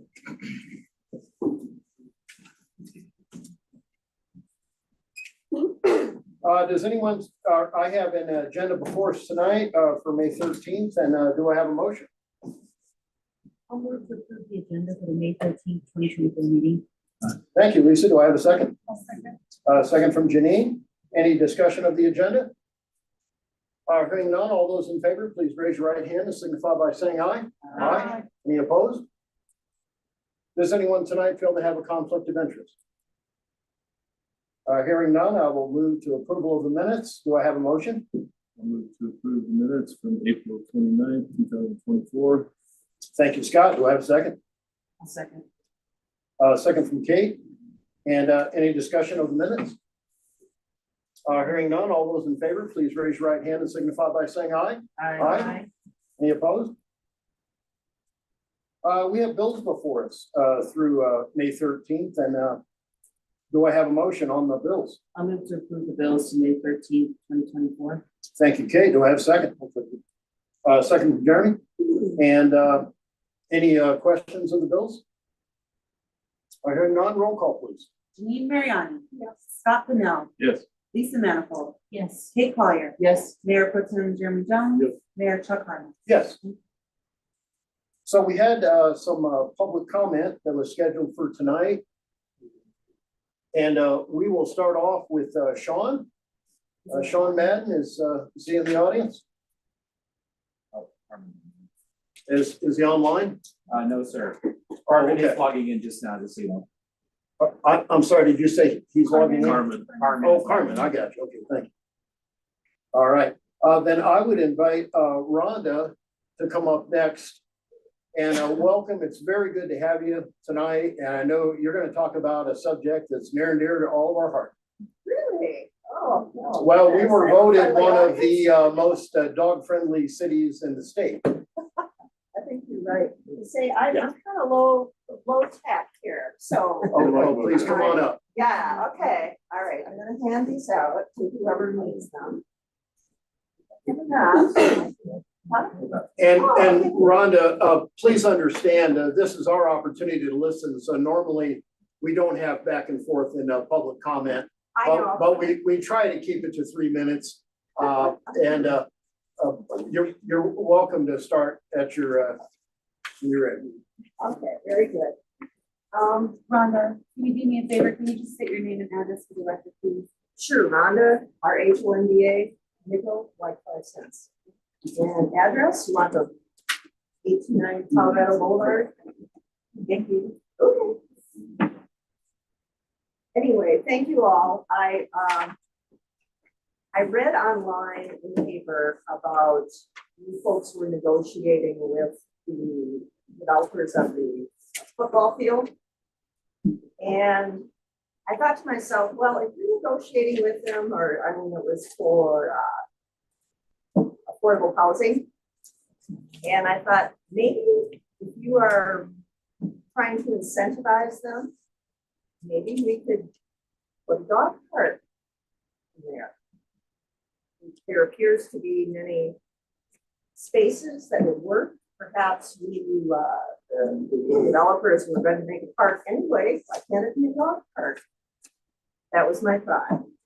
And so I gave you the little, there's some suggestions for how to do it. And I've done the legwork. You will notice on the second page, I have a map of the empty lot next to the football field, which I thought would be suitable. I've been walking around here a lot with me, so you didn't notice. And so I took a picture, see what you think. The other thought is let's say this, the bus barn, the old bus barn, which I didn't think we needed a picture of. But that might be another site. And the third site that I was looking at is next to the playground on Colorado Boulevard. You guys know where that is? There's this huge, fairly unattractive lot next to it, but it's big. And that struck me as a place that maybe satisfactory as well, although obviously one would need to buy this. So that's the reason I brought up the construction project. It seemed like it might be if somebody's talk somebody into it from the powers that be, if that could be done with less output from the government. So always good to know. And the other place that I looked at was on the corner of Idaho Street and 2nd Avenue. I did put a picture in there. It's kind of right next to the noise wall over there on the west end of town. It's already an unofficial dog park if you haven't looked at it. Somebody put poop bags in there and there's a trail through it. And so I did check with Georgetown. It is owned by absentee people in California. It looks to me like it might be an estate thing because there's like about 5 people that own it, you know, so somebody probably inherited it. FYI. And let's see. Oh, that's pretty much it. I don't know much about the east side of town. If any of you guys have some ideas about a space that might work, that would be great. You know, I'm not, you know, trying to push it so that it's closer to my house.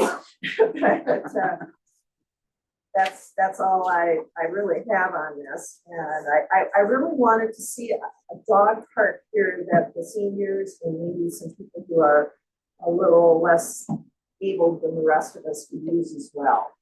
Well, Rhonda, thank you very much for giving your time this evening and coming to talk with us about it. It's a subject I know we're all very passionate about, and it was good of you to put all this together as well. Well, yeah, you know, I did the field work for you, at least a little bit, and thank you very much for listening to me. All right, thank you. Thank you. And You can keep my dog photos. and I just wanted to make sure I thought I saw somebody signed up. Oh, thank you. Oh, Amy Miley, please come up. Welcome. It's good to have you. Thank you. All right.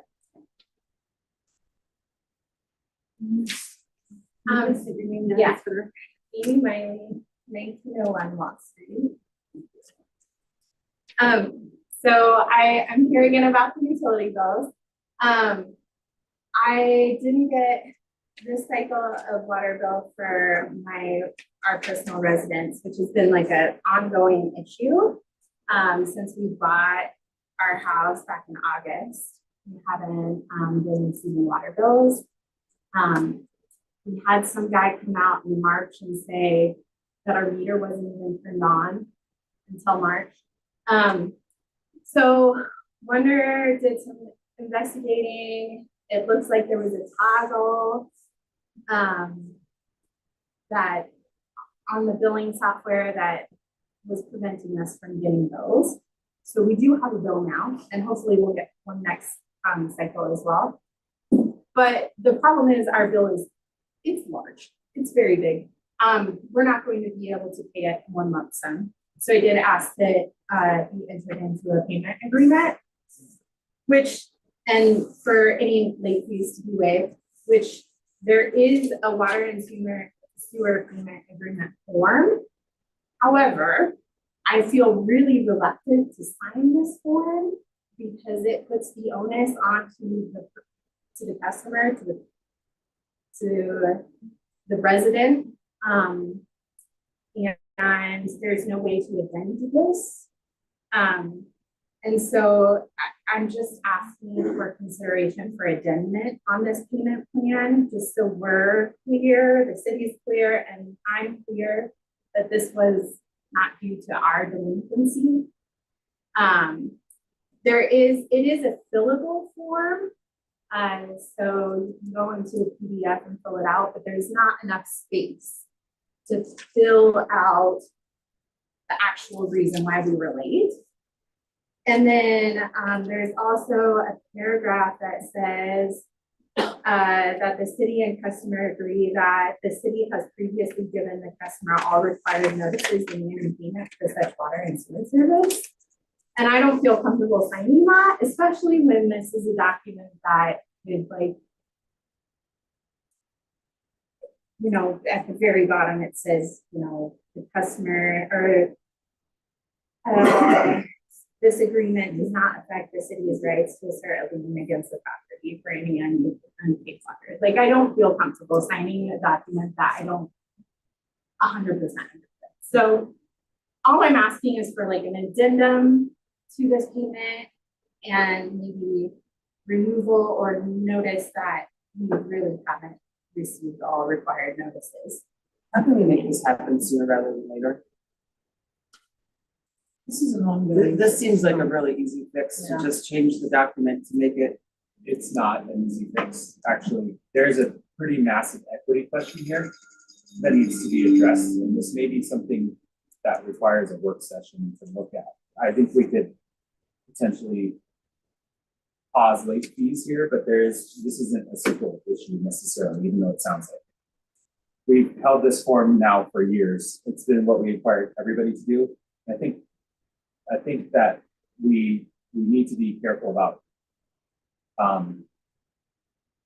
I just think it's something that we need to be careful about from an equity standpoint. If the council's direction is to change the form, we can.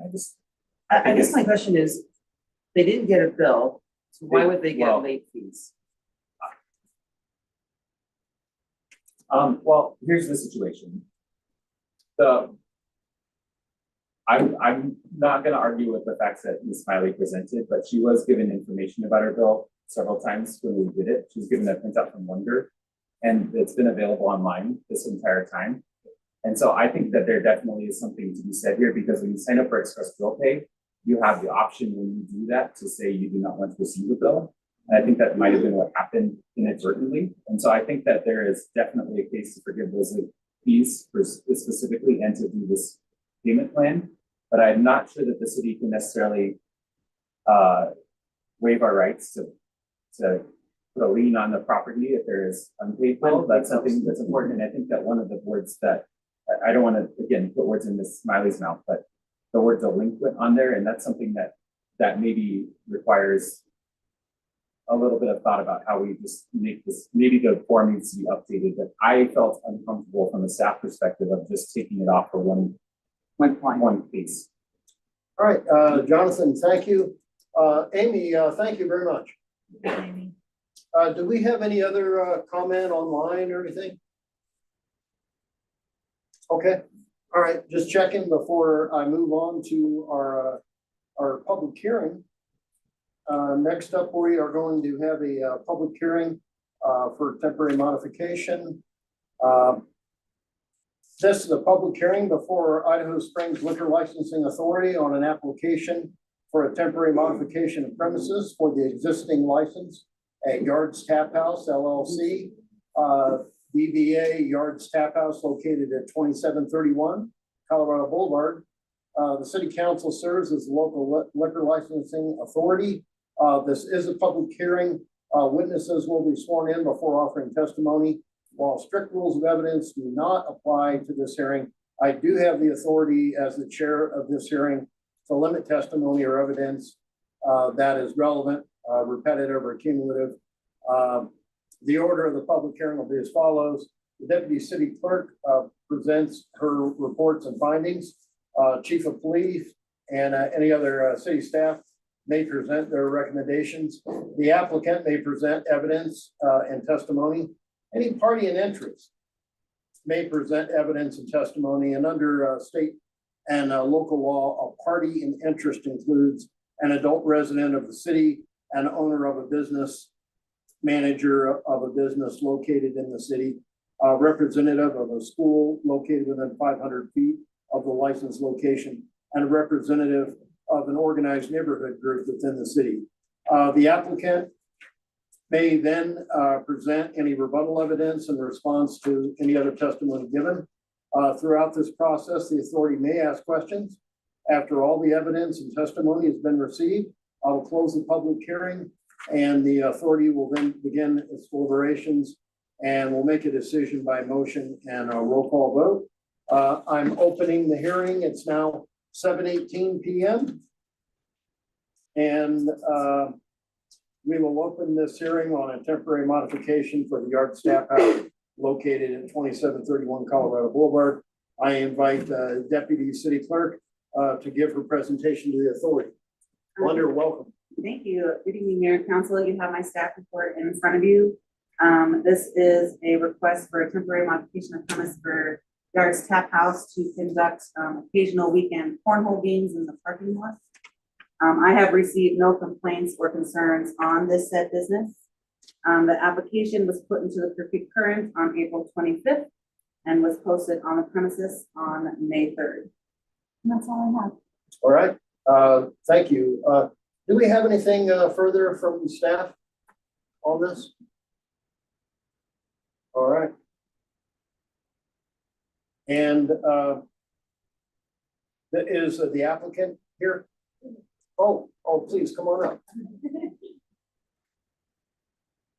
It's good to have you. Thank you for having us. Can you please state your name and address for the record, please? Catherine Yard, you want my home address? That's fine. 513 Silver Lake Drive.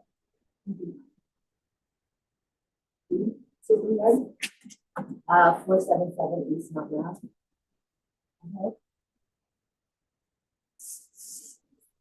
Can you both raise your right hands for me, please?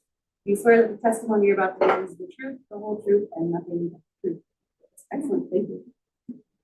So for the permit that we applied for, we wanted to extend our liquor license to the end of our parking lot to do occasional cornhole games, just on the weekends, Saturdays and Sundays.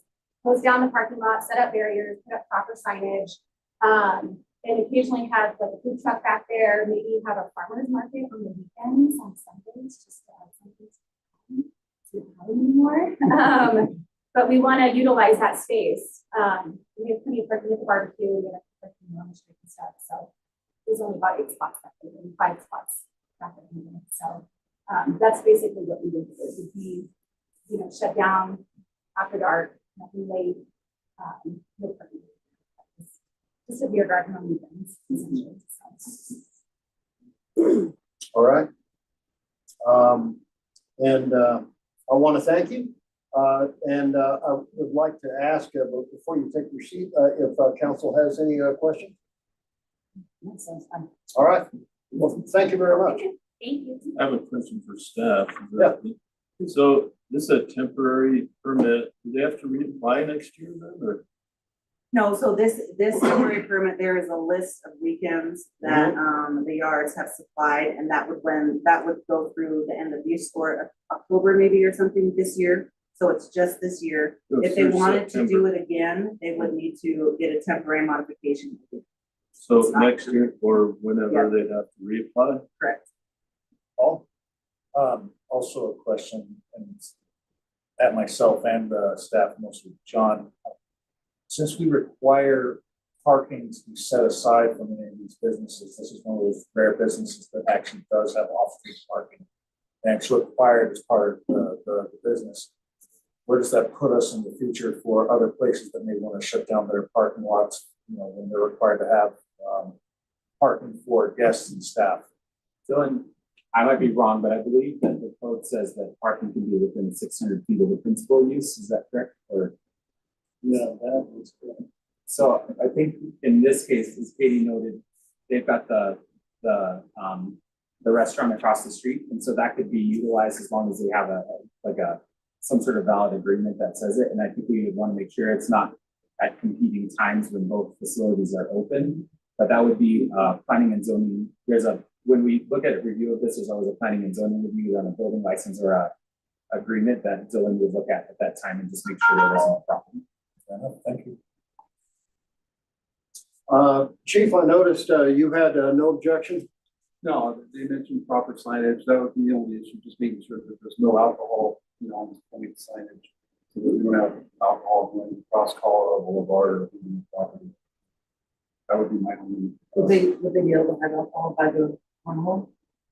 They would, that's what they're asking Yeah. for. is Yeah, I the just ability want- to have yeah. alcohol in the parking lot. Do you guys have that in front of the building too? We have, yeah. A little gated. I also want to make a comment, the food truck thing is a totally separate thing, so make sure you reach out to me for that. Okay. Because that's not tied into this and wouldn't necessarily be approved with this, that's separate. Okay, even if we wanted to do, even in the parking lot? Yes, Okay, correct. cool. Good to know. All right, before I add, are there times associated with the, 12 to 8, 12 to 8. Like noon to 8 o'clock? Yep. You guys plan to do anything about all the kids running around? Yeah. And keeping them out of the parking lot? Yeah, so we want to put up barriers to keep them out from the streets too. So we'll put up proper barriers and signage to hopefully contain anybody that's coming. Or like people from getting in Yes. from the street? Yeah. Yes. Okay. all right, anything further? We have any, party and interest, online or anything, Jonathan? No, sir. All right, then, I, now close the hearing at 7:24 p.m. Counselors, may begin their deliberations.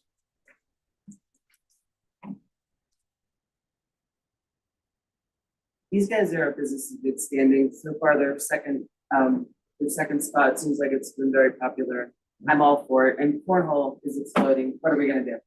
So another spot in town, I think would probably be good for people to practice. Well, I agree with Kate. They are in good standing. They have been good neighbors. You know, if there are problems, I don't see it being something that would continue. It would be addressed immediately because they have been. All right, I would, entertain a motion. I move to approve the application for a temporary modification of premise for Yards Tap House LLC, DBA Yards Tap House located at 2371 Colorado Boulevard, Idaho Springs, Colorado, 80452. Based upon the finding that the applicant meets all the criteria set forth in Colorado with the regulation 47-302. Thank you, Lisa. Do I have a second? Second. Second from Scott. Any further discussion? Hearing none, roll call, please. Janine Mariani. Yes. Scott Pennell. Yes. Lisa Manifold. Yes. Kate Collier. Yes. Mayor Pro Tem Jeremy Jones. Yes. Mayor Chuck Harmon. Yes. Thank you. All right, thank you, everybody. And thank you for coming and making that testimony with us today, and congratulations.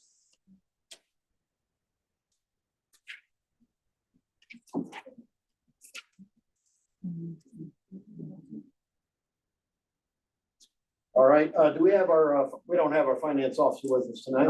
Okay. We'll kick off resolutions, starting with resolution number 9. Do I have a motion? I'll make a motion to approve resolution number 9, series 2024, a resolution of the City Council of Idaho Springs, Colorado, to support the Clear Creek County Recreation and Outdoors Management Plan. Thank you, Janine. Do I have a second? Second from Jeremy, and any discussion? Thank you for the staff report on this. Appreciate that. I think it's sneaky. All right, anything further? Roll call, please. Janine Mariani. Yes. Scott Pennell. Yes. Lisa Manifold. Yes. Kate Collier. Yes. Mayor Pro Tem Jeremy Jones. Mayor Chuck Harmon. Yes. Moving on to resolution number 10. Do I have a motion? It's a It's a public public hearing. hearing. Public hearing. Oh, I am so sorry. All right. I'll do it, but. Yeah, right, okay. Moving along, but All right, boy. You have to double back on that I one. stepped on that one. we're here to keep you in line. Yeah, absolutely. Well, everybody apparently was.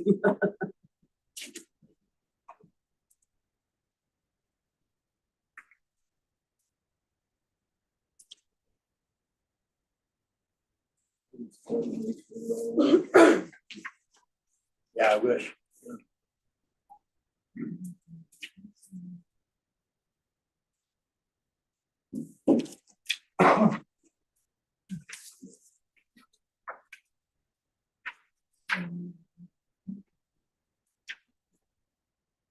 get an extra copy. Yeah, for some reason, it's not like, I could probably wing it. Well, it was just one more. Isn't that the stuff to the west that they? Sorry, my public hearing spiel isn't, in the back. You could use the liquor. Well, that'd be a little rough. Maybe a few words.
What's that property going for?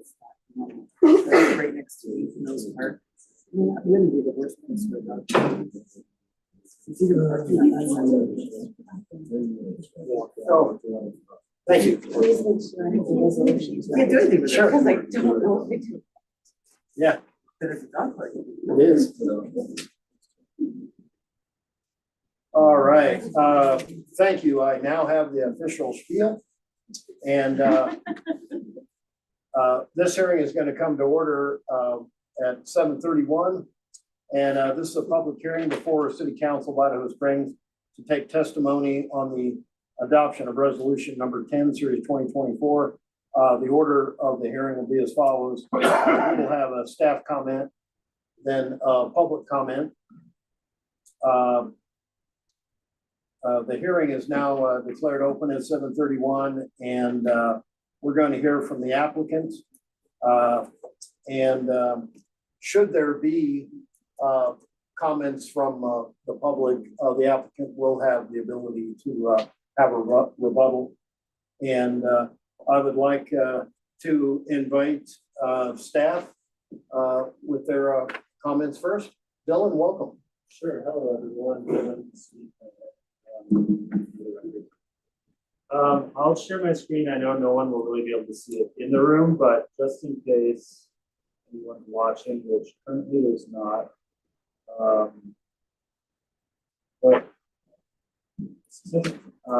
Or if anyone wants to watch in the future, we'll have them. Okay, so the requested revision is to FDP amendments. It's an FDP amendment to the approved final development plan for the Block 57 former Gold Digger Field mixed use project. That was approved back in April of 2022. That approval is still valid. And so just as a note now, if these amendments were denied, that approval is still valid and would be able to be built. The applicant is here. I don't know that they have a presentation necessarily, but here to answer questions. And the last thing I'll note is there is a community meeting that the applicant has scheduled for this Wednesday at 5 p.m. at the rec center. So for anyone interested in attending, that's there. I plan to attend. So now getting into this, there's 4 proposed changes to the FPP that was approved in April of 2022. I'll go into each of these in detail and go through that, but just for a bit of background, this is kind of a rendering of the site. It's between Idaho Street and Minor Street on the west side of the city near the Metropolitan Recreation District. It's approved under a planned development zoning, which allows for up to 120 apartment units and 12,000 square feet of commercial space, as well as a park site. And since approval, there have just been a number of changes on site, additional civil planning done and the like that have caused a few of the changes to be desirable. So I will go to these, but I will note planning commission reviewed this on May 1st and recommended approval unanimously. So with that, there are 4 proposed amendments, which see it here, but yeah, can't really see it on. So the first one would be the removal of exterior doors on the southern facades of building 1 and building 2. Now, when approved, the southern facing units have both an interior access to the building as well as exterior access directly onto the basically the back parking lots. There's a few reasons why they proposed to amend this, and the amendment would be removing these rear doors that are shown in red, building 1 here, and replacing them with egress windows, leading building. The first, I guess, primary reason is that it more efficiently utilizes the interior space, especially of studio units. Some of these units are only about 400 square feet, and having a door, that is needed for access on the back of the building limits the amount of space within each unit. You can see they all open inward, and removing those doors has a potential to better utilize space. Staff reviewed this and doesn't believe there's any changes that would impact the ability to meet code. It appears this still meets code requirements, and building code would have to continue to be met as well. The building permit modification. The other benefit, I guess, potentially of this would be a reduction in paving in the area directly south of the building, because previously there was walkways. This will just instead be replaced with basically landscaping. The second one would be removal of a small parking lot that's currently accessed off of Minor Street exclusively. There's in the approved plans 10 parking spaces, 2 of which were ADA spaces. The applicant had worked through some final civil plans again, and kind of came to the conclusion that to meet code, it would be very difficult to supply these particular parking spaces while meeting engineering codes for driveway grade and the like. At the very least, it would require the elimination of several of the spaces. But in the design of civil and update of the civil plans for the building permit, they've discovered that they can relocate these spaces elsewhere on the property. I don't show it in this PowerPoint presentation, but they've run a calculation, and we analyze this to ensure that parking requirements still be met. They were found to still be met. The spaces required have been 172 spaces. They're proposing 174, not including spaces on South Minor Street that you see in the calculation of this parking requirements table. So the overall net loss is 1 space, but they're still over their allotted requirement parking, and they're maintaining their 6 ADA spaces as was planned. It's just been moved around. It's added a few spaces to South Minor Street, and it has eliminated access on Minor Street, which is potentially beneficial for traffic. In association with that, they're also proposing to remove the existing walkway that is directly west of that parking spot, lot, given that there's other points of egress onto the site. The primary purpose of this walkway was to accommodate travelers to and from this parking lot. This is proposed to be eliminated. The net reduction here is also in impervious space. This will instead just be landscaped space. Final change is modification to the trash enclosure plan. The approved plan showed two smaller trash enclosures. They've reworked the plan slightly to be able to accommodate one larger trash enclosure directly east of building 2. The benefit of this is that the trash removal is more efficient. They're able to get the truck in and just sort of empty it without having to wheel in around it all. The downside, if you will, would be that folks in building 1, which is part of this west side, might have to walk approximately 50 to 100 feet farther to dispose of the trash. So staff, we don't have anything about how far someone needs to walk on site to trash in the dumpster, so it appears that this is meant to. So with that, staff is recommending approval of these 4 changes, and neither planning commission nor staff has proposed any conditions. That's it. Thanks, Dylan. I'd like to open it up, council. Any questions for Dylan?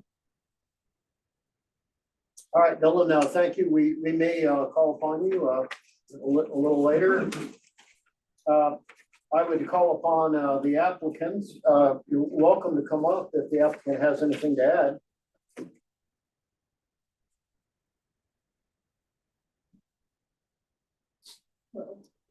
Stephanie, welcome. Thank you. Stephanie Goodwin, 435 Milwaukee Street. You swear the testimony about the given is the truth, the whole truth, and nothing. Yes. These changes, this plan was approved 2 years ago. It's been quite a journey for us to go through, to be ready to develop. The one additional thing I wanted to say about the doorways to the parking lot, I was very concerned about having single people in that, particularly women, with a doorway onto the street coming into the building. So that was 2 of the considerations. One, the space wasn't very well used. We have 2 doors, and secondly, I didn't like the doorway opening into the parking lot for security. And secondly, most of the other changes have just come around based on continued and civil work on the site, which is mostly been somewhat protracted. So if any questions, we're here. And just as an aside, we think that we will be starting demolition in the next week. All right, any questions for Stephanie? I actually do have a question. On the first change with the removal of the doors, I 100% agree. Doors to the parking lot, while it's convenient, also presents challenges. But it says that moving the patios and walkways, are people in those studios using a patio? Like, is there a patio space? They had just a step out, so it wasn't a patio space. So it wasn't an You could actual patio space. You couldn't put chairs on it or sit out.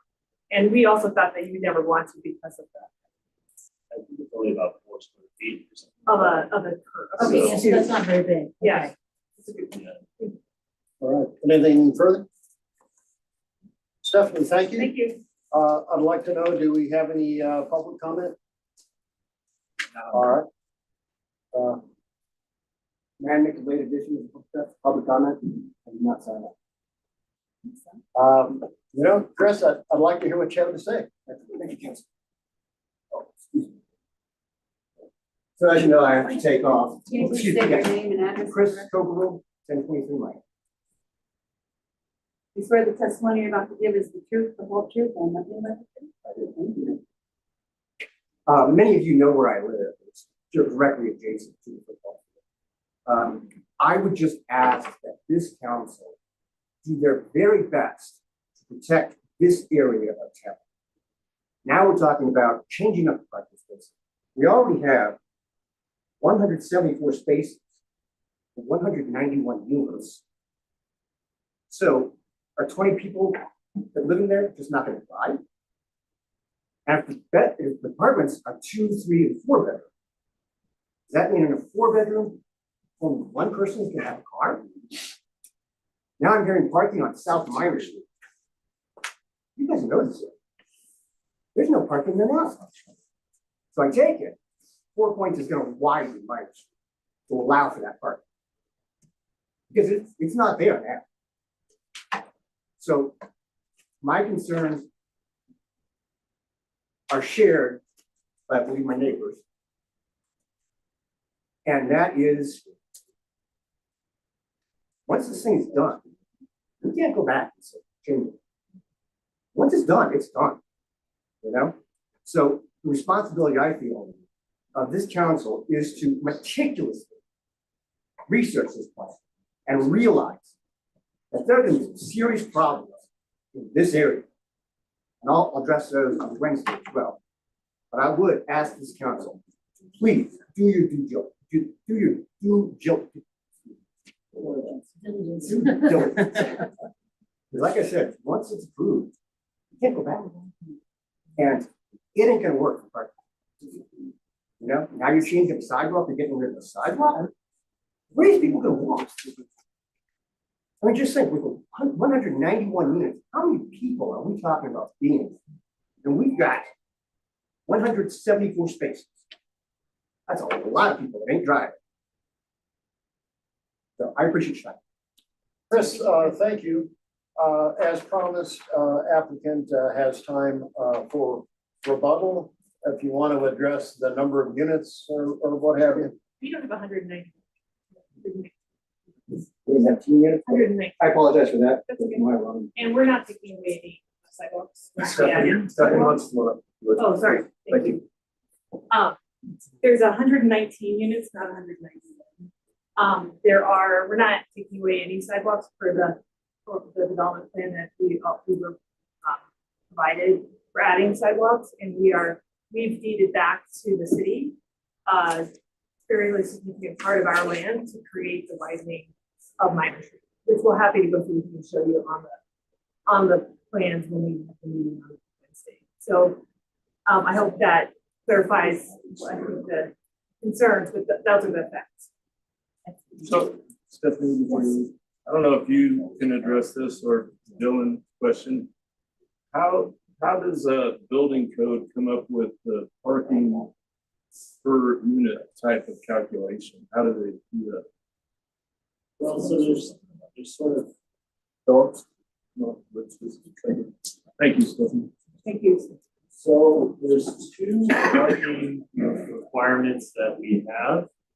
The first is in just our municipal code.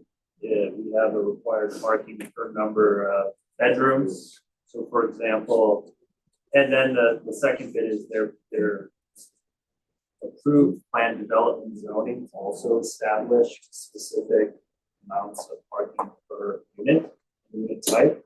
And I don't have that up, but I do have our residential table up from section 21-127, which is just from code.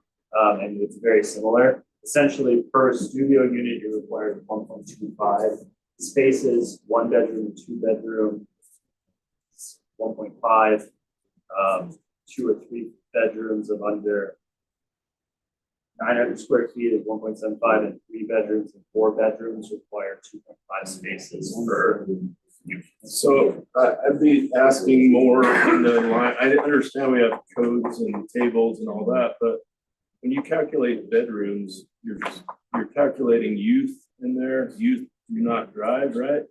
So I don't know how there's a formula, and our standard is similar to another town standard, right?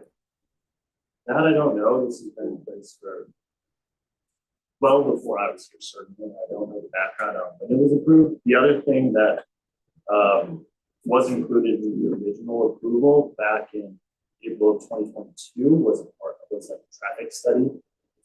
Traffic study done at one point during the week and then on the weekends. And so that was done in middle or late of 2021. And so I think that also played into, I think it maybe, I don't know, John, maybe you know that played into the PD approval, or was that? It was a major component of it. And we had a pretty significant conversation about it in minor city at the time. And I mean, there's not to say that necessarily our parking standards are meeting all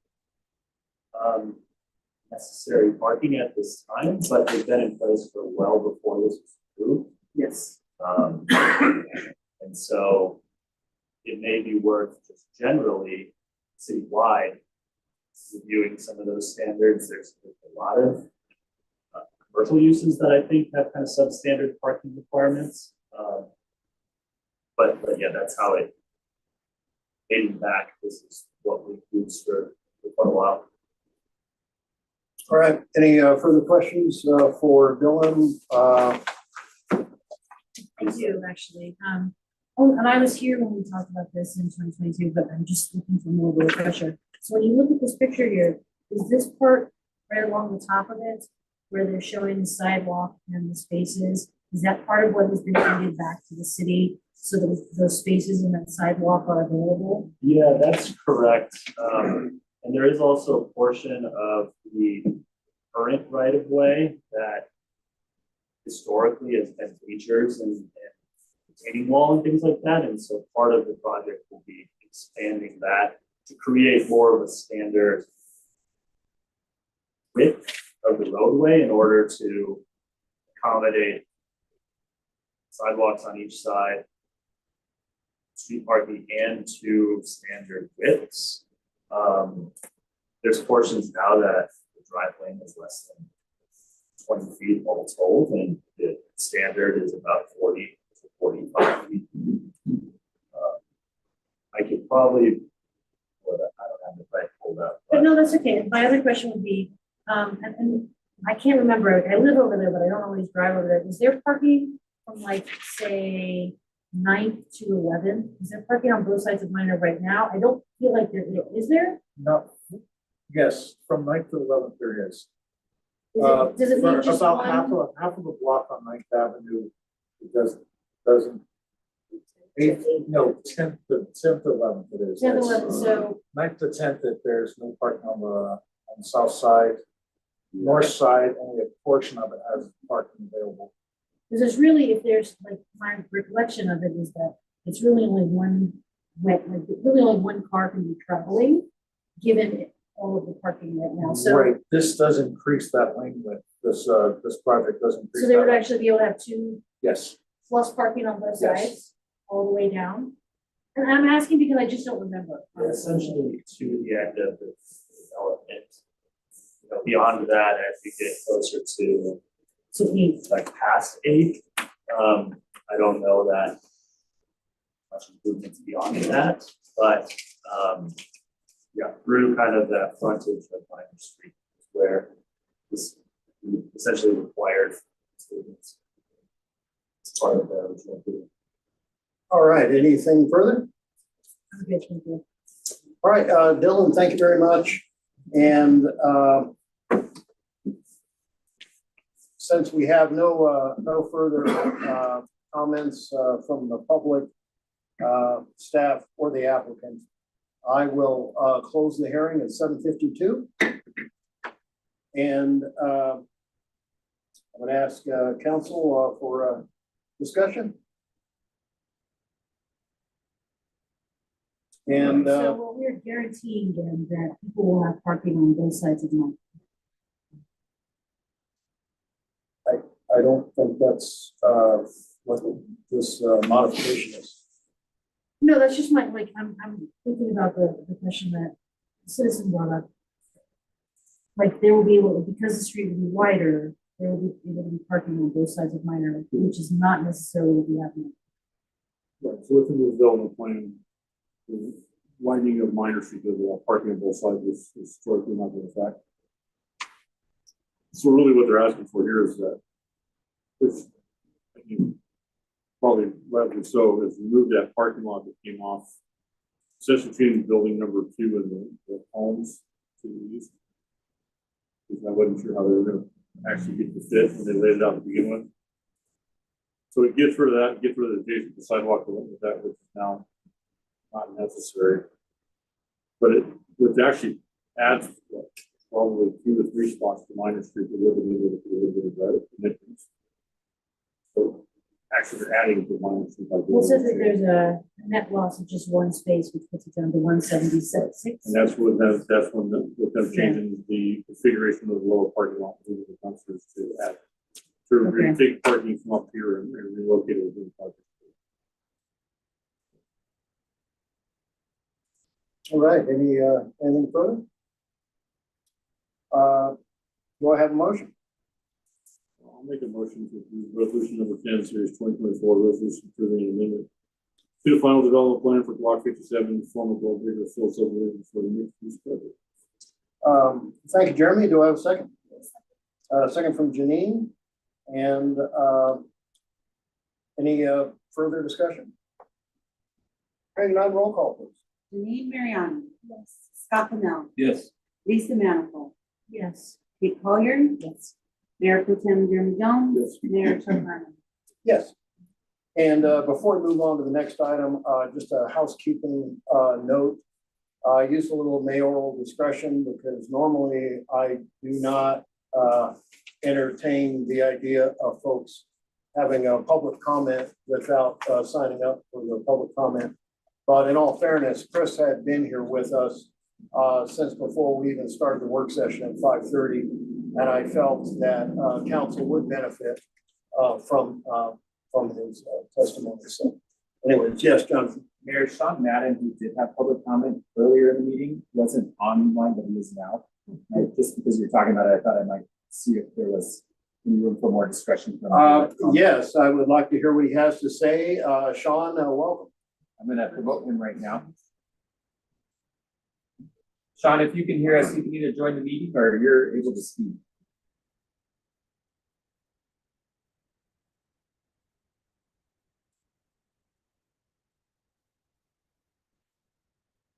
Oh.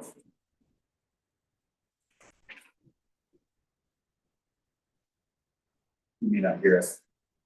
Oh, he's coming right now. You want to do that first?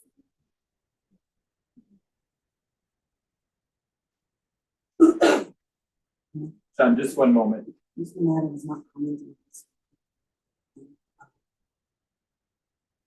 This is. Oh, yeah. This is the chief superintendent. Oh, that's okay. I made it out, but thank you.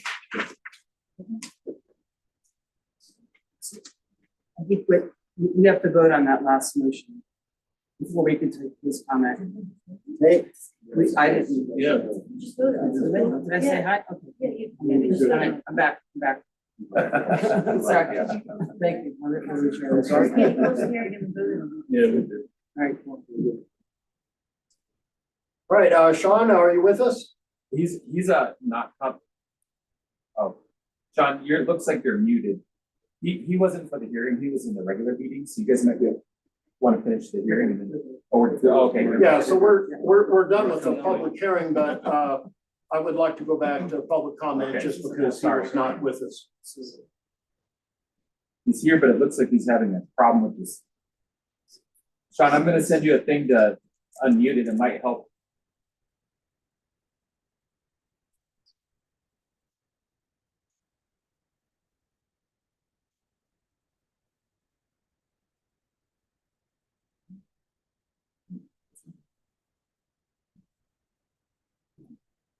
Oh, there you go, Sean. It looks like you can talk now.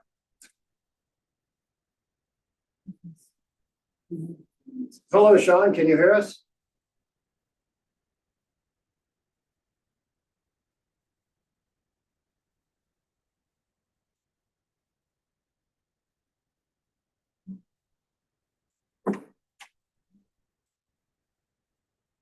I think he's having a technical difficulty. Okay. Jonathan, would you do me a favor and? Can you hear me now? Oh, yes, Hey, there you we are. can. Alrighty, sorry about that. So welcome, and Please do not be offended. Normally in public comment, there isn't any back and forth between council. But there's 3 minutes. We very much would like to hear what's on your mind. And we need to swear you in. Alrighty. Can you please state your name and address for the record? Sean Madden, 2800 Minor Street, trailer B6. Thank you. Please, we'd like to hear what you have to say. Okay, so in the trailer park, we are having a lot of problems with the owner not wanting to fix anything, or if we have multiple sewage leaks that he will not deal with. I'm to the point that I don't know what to do anymore.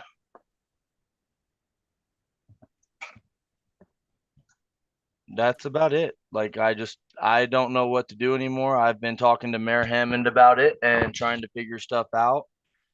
And I have a really bad water leak that they still have not fixed. My water bill has been close to $1,000 every 2 months. And I don't know what to do anymore. So I am asking for help.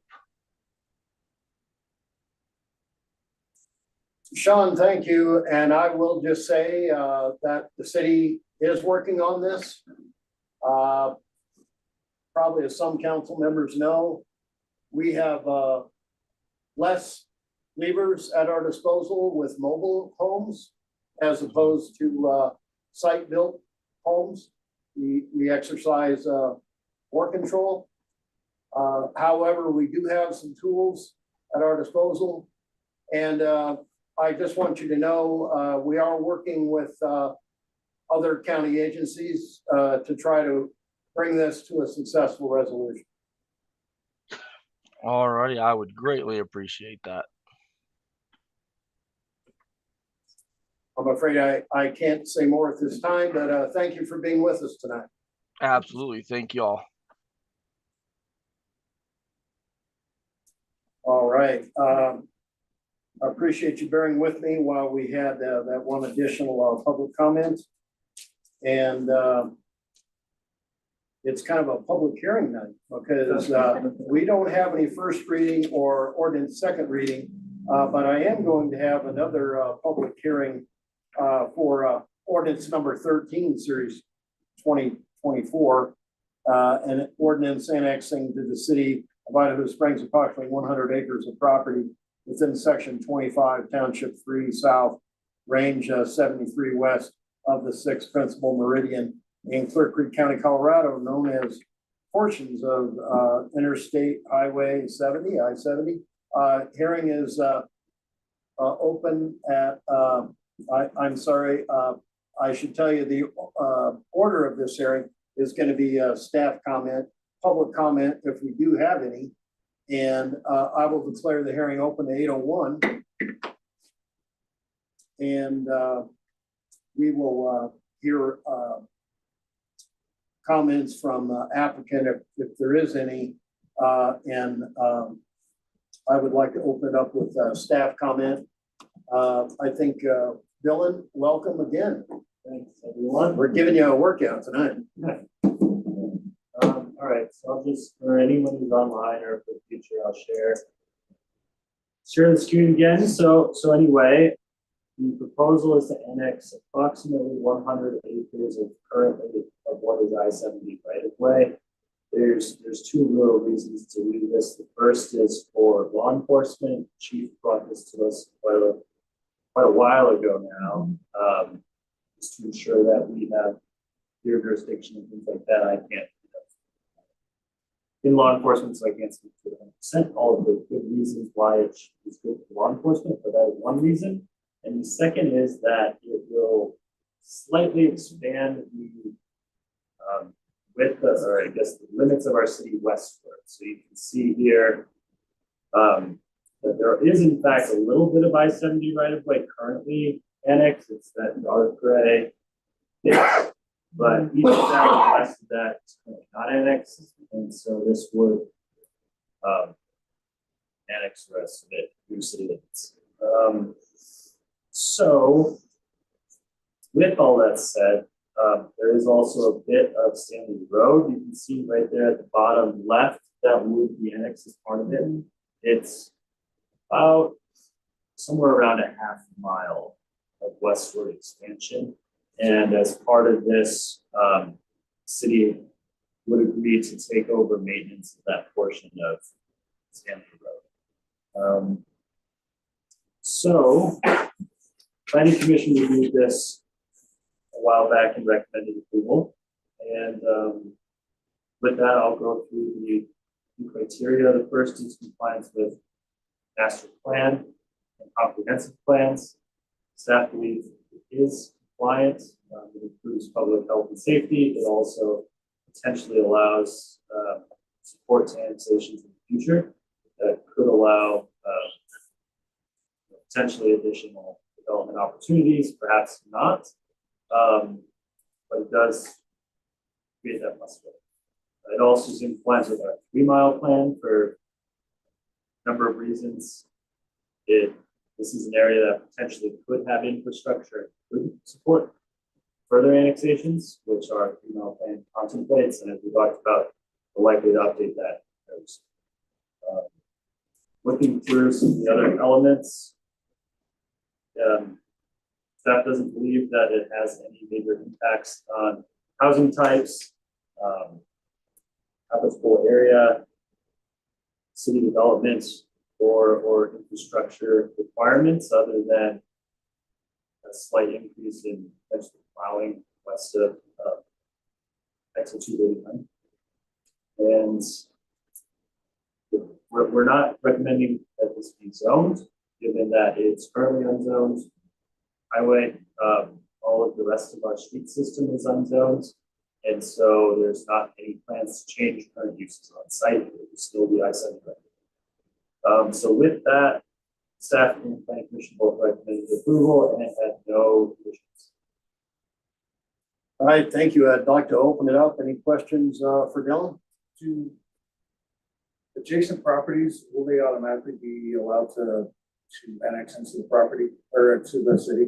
Well, they would need to go through the kind of expansive annexation process, but they would theoretically be eligible if they have, typically the rule is 1/6 of the boundary of the lot is adjacent to city property or city limits, they would be eligible, but they cannot be forced. And does this extend, do we then extend our city limits to the end of this half mile? Yeah, essentially the city limits would be expanding to the very edge of this western boundary, which like essentially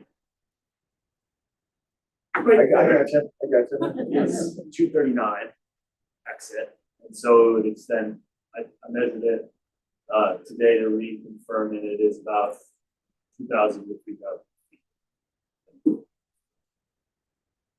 Put up new city limits then.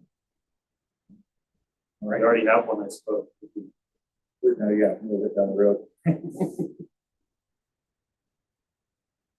All right, any questions for Dylan? Does this, other than plowing, does this, make a noticeable difference in maintenance? Because you said we would not be responsible for maintenance, and you mentioned plowing. Do we foresee any other major expenses outside of plowing, since we're not changing zoning? It's a recently reconstructed road, as it is, so it's a fairly new road and navigable. And we already have a water line there. This gives us a lot more control over that water line and making repairs to that water line without having to go through the county to get permits and things of that nature. So this is a very good thing. Okay. All right, anything further? And just as a matter of protocol, I'm just assuming there's nobody online that wishes to comment. Nothing. All right, Dylan, thank you. All right, with nothing further, I will close the hearing at 8:07. And council, any further discussion? Hearing none, do I have a motion? to approve ordinance number 13, series 2024, ordinance annexing to the city of Idaho Springs approximately 100 acres of property within section 25, township 3, south range 73, west of the 6th principal meridian in Clear Creek County, known as portion of the Interstate Highway 7. Thank you, Jeremy. Do I have a second? I'll second. Oh, it was got kind of a tie, Janine. I think, you have the second there. And any further discussion? Hearing none, roll call, please. Janine Mariani. Yes. Scott Pennell. Yes. Lisa Manifold. Yes. Kate Collier. Yes. Mayor Pro Tem Jeremy Jones. Yes. Mayor Chuck Harmon. Yes. Thank you. Next up, city attorney. I think Carmen's on with us tonight. That's great. And just making sure there isn't anything to share. No, thank you, Mayor and Council, other than great job on all the public hearings. Well, thank you. And we'll move to city administrator, two requests for action. And do I have a motion on the first one? To approve a bid from, is it Deitzler Construction, in the amount of $694,586 for the 90 dam improvements project from account number 51-72-7310. All right, thank you, Kate. Do I have a second? Second from Jeremy. Any discussion? Hearing none, now roll call, please. Janine Mariani. Yes. Scott Pennell. Yes. Lisa Manifold. Yes. Kate Collier. Yes. Mayor Pro Tem Jeremy Jones. Yes. Mayor Chuck Harmon. Yes. Next up, under city administrator, we have a second request for action, and do I have a motion? I'll motion to approve a change order from Spectrum General Contractors in the amount of $26,732 to plaster raised basement wall below the brick walls as part of the City Hall exterior rehabilitation project. This additional cost will be covered in part by the $19,666.53 in the project contingency, with the remaining amount of $7,066.47 charged to account number 21-61-7040. Thank you, Lisa. Do I have a second? Second from Scott. Any discussion? Roll call, please. Janine Mariani. Yes. Scott Pennell. Yes. Lisa Manifold. Yes. Kate Collier. Yes. Mayor Pro Tem Jeremy Jones. Yes. Mayor Chuck Harmon. Yes. All right, Assistant City Administrator, no request for action. Jonathan, just wanted to make sure you didn't have anything further tonight? No, sir. Okay. Dylan, no request for action, just want to make sure? No, nothing, okay. And Wonder, I want to thank you for your report. And the sales tax was essentially about a tie for the month. It was very flat compared to last year. If you look at the year compared, we're close to 6% ahead, which we really should be when you account for inflation. So, you know, we're pretty close to tying our all-time record. Wonder has one request for action. And do I have a motion? I'll make a motion to approve the sewer cut at 319 13th Avenue for Tracy. And Shane King in the amount of $863.23 to the boiler pipes breaking and cutting. Thank you, Janine. Do I have a second? I'll second. Second from Lisa. And any discussion? Hearing none, no roll call, please. Janine Mariani. Yes. Scott Pennell. Yes. Lisa Manifold. Yes. Kate Collier. Yes. Mayor Pro Tem Jeremy Jones. Yes. Mayor Chuck Harmon. Yes.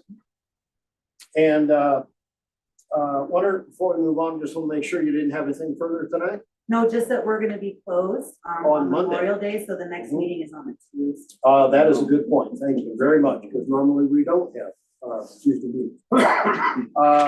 Next up is Police Department, and do I have a motion on these e-bikes?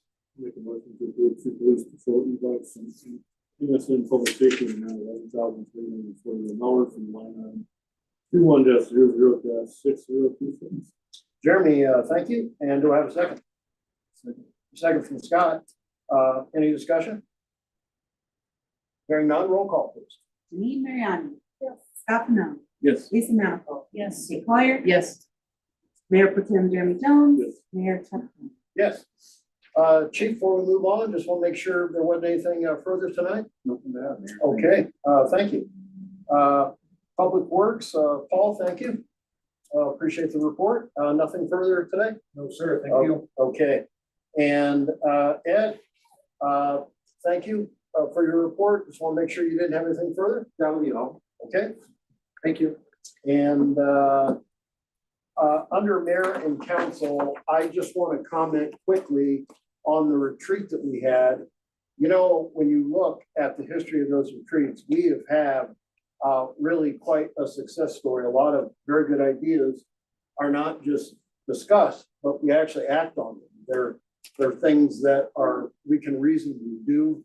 And sometimes you get some inspiration and ideas from places you didn't even expect. And I just want to point out, Janine had a really good suggestion I had never heard anyone discuss before, and that was on like sober living and the fact that there's money available. It certainly is something that we could consider moving forward. I know there's some money available for that. And then, and this is another interesting thing, we invited department heads because I'm just going to use it. John Curtis would caution council, you can come up with 15 ideas and you can overwhelm your department's, bandwidth, if you will, so it is important that they were there to try to keep us within the rails, and also some good questions were asked. And on this particular sober living facility, I had pointed out the one in Evergreen, the real opposition, and it wasn't that much, was that only like not even 10% of the people that went there were from Evergreen, to which Ed, I thought, was very, very observant with the fact that, and especially in a small community, you may not want everybody and your neighbors and friends to see you going in or out. So it's probably more likely that folks from Evergreen go down to Lakewood, folks from Lakewood come up to Evergreen, So anyways, I'm just sharing this with you because we really do have a great deal of very, I would say the community is well served by these retreats, and the ideas that we come up with to try to improve things for our citizens here in Idaho Springs. I want to thank everybody for their participation. I mean, everybody was on a very high level and very focused. So thank you so much for that. As was pointed out, we are not going to have a meeting until May 28th, and that is on a Tuesday, so that might be a bit different for folks as we're used to doing Mondays. And yes. One more thing too is Jonathan noted that special acknowledgement to Wonder, Kelsey, and Maria for helping out with those utilities. Scott, thank you. That is not the easiest job, And in fact, thanks for stepping up. I'm glad you're bringing that up. Before the meeting, I actually was thanking Maria because she was here in person, and certainly Wonder and Kelsey. I know this has been a difficult and ongoing time to try to right that ship, and I'm glad we're making progress there, and hopefully there's some other tools coming online soon that will make it easier. Thank you, Scott. I appreciate it. I also, before we go to Mayor and Council, I want to tack on to the retreat. We also invited Maria to, when I say we, Maria was also invited to the retreat. I've never do that, but I'm very glad that she was there because she's really, a valuable asset. I agree. I appreciate all of the input that you gave. I think all of us that worked with her. Absolutely. She totally rocked one of our booths. Yep. And a thanks to Tommy Knocker for hosting us. Oh, yeah, it was excellent. Feeding us, that was good too. Yeah. In Mayor and Council, I wanted to just say, I know I've been bringing up things from, I have a constituent that lives near the alley, and they said that there were some new signs, some no parking signs, and they wanted me to transmit the thank you for putting those signs up. They really appreciate it. And also, I have a request from another constituent who works with our visitor center, and it's not my kid, just so you guys know. who said that they are hearing a lot of folks that try to get to the water wheel park. And I guess our signage is not clear because they come back to the visitor center and they are not, so maybe we need a little more wayfinding. We definitely need. I'm passing it on. We definitely, and we have been discussing a sign for the water wheel park. People just can't find it. There was an artsy one that just fell into disrepair that was there for a number of years. And now we haven't had one, and you are exactly right. In fact, I had a 93-year-old resident of Project Support bringing this up to me as well. Oh, good, so it's not, because they said, there are people who are coming back to the visitor center going, I can't find this place, so that's a problem. Yep, no, thank you, I appreciate that. Are we having an executive session today? Okay. In that case, does anybody have anything further before I adjourn? I want to thank everybody and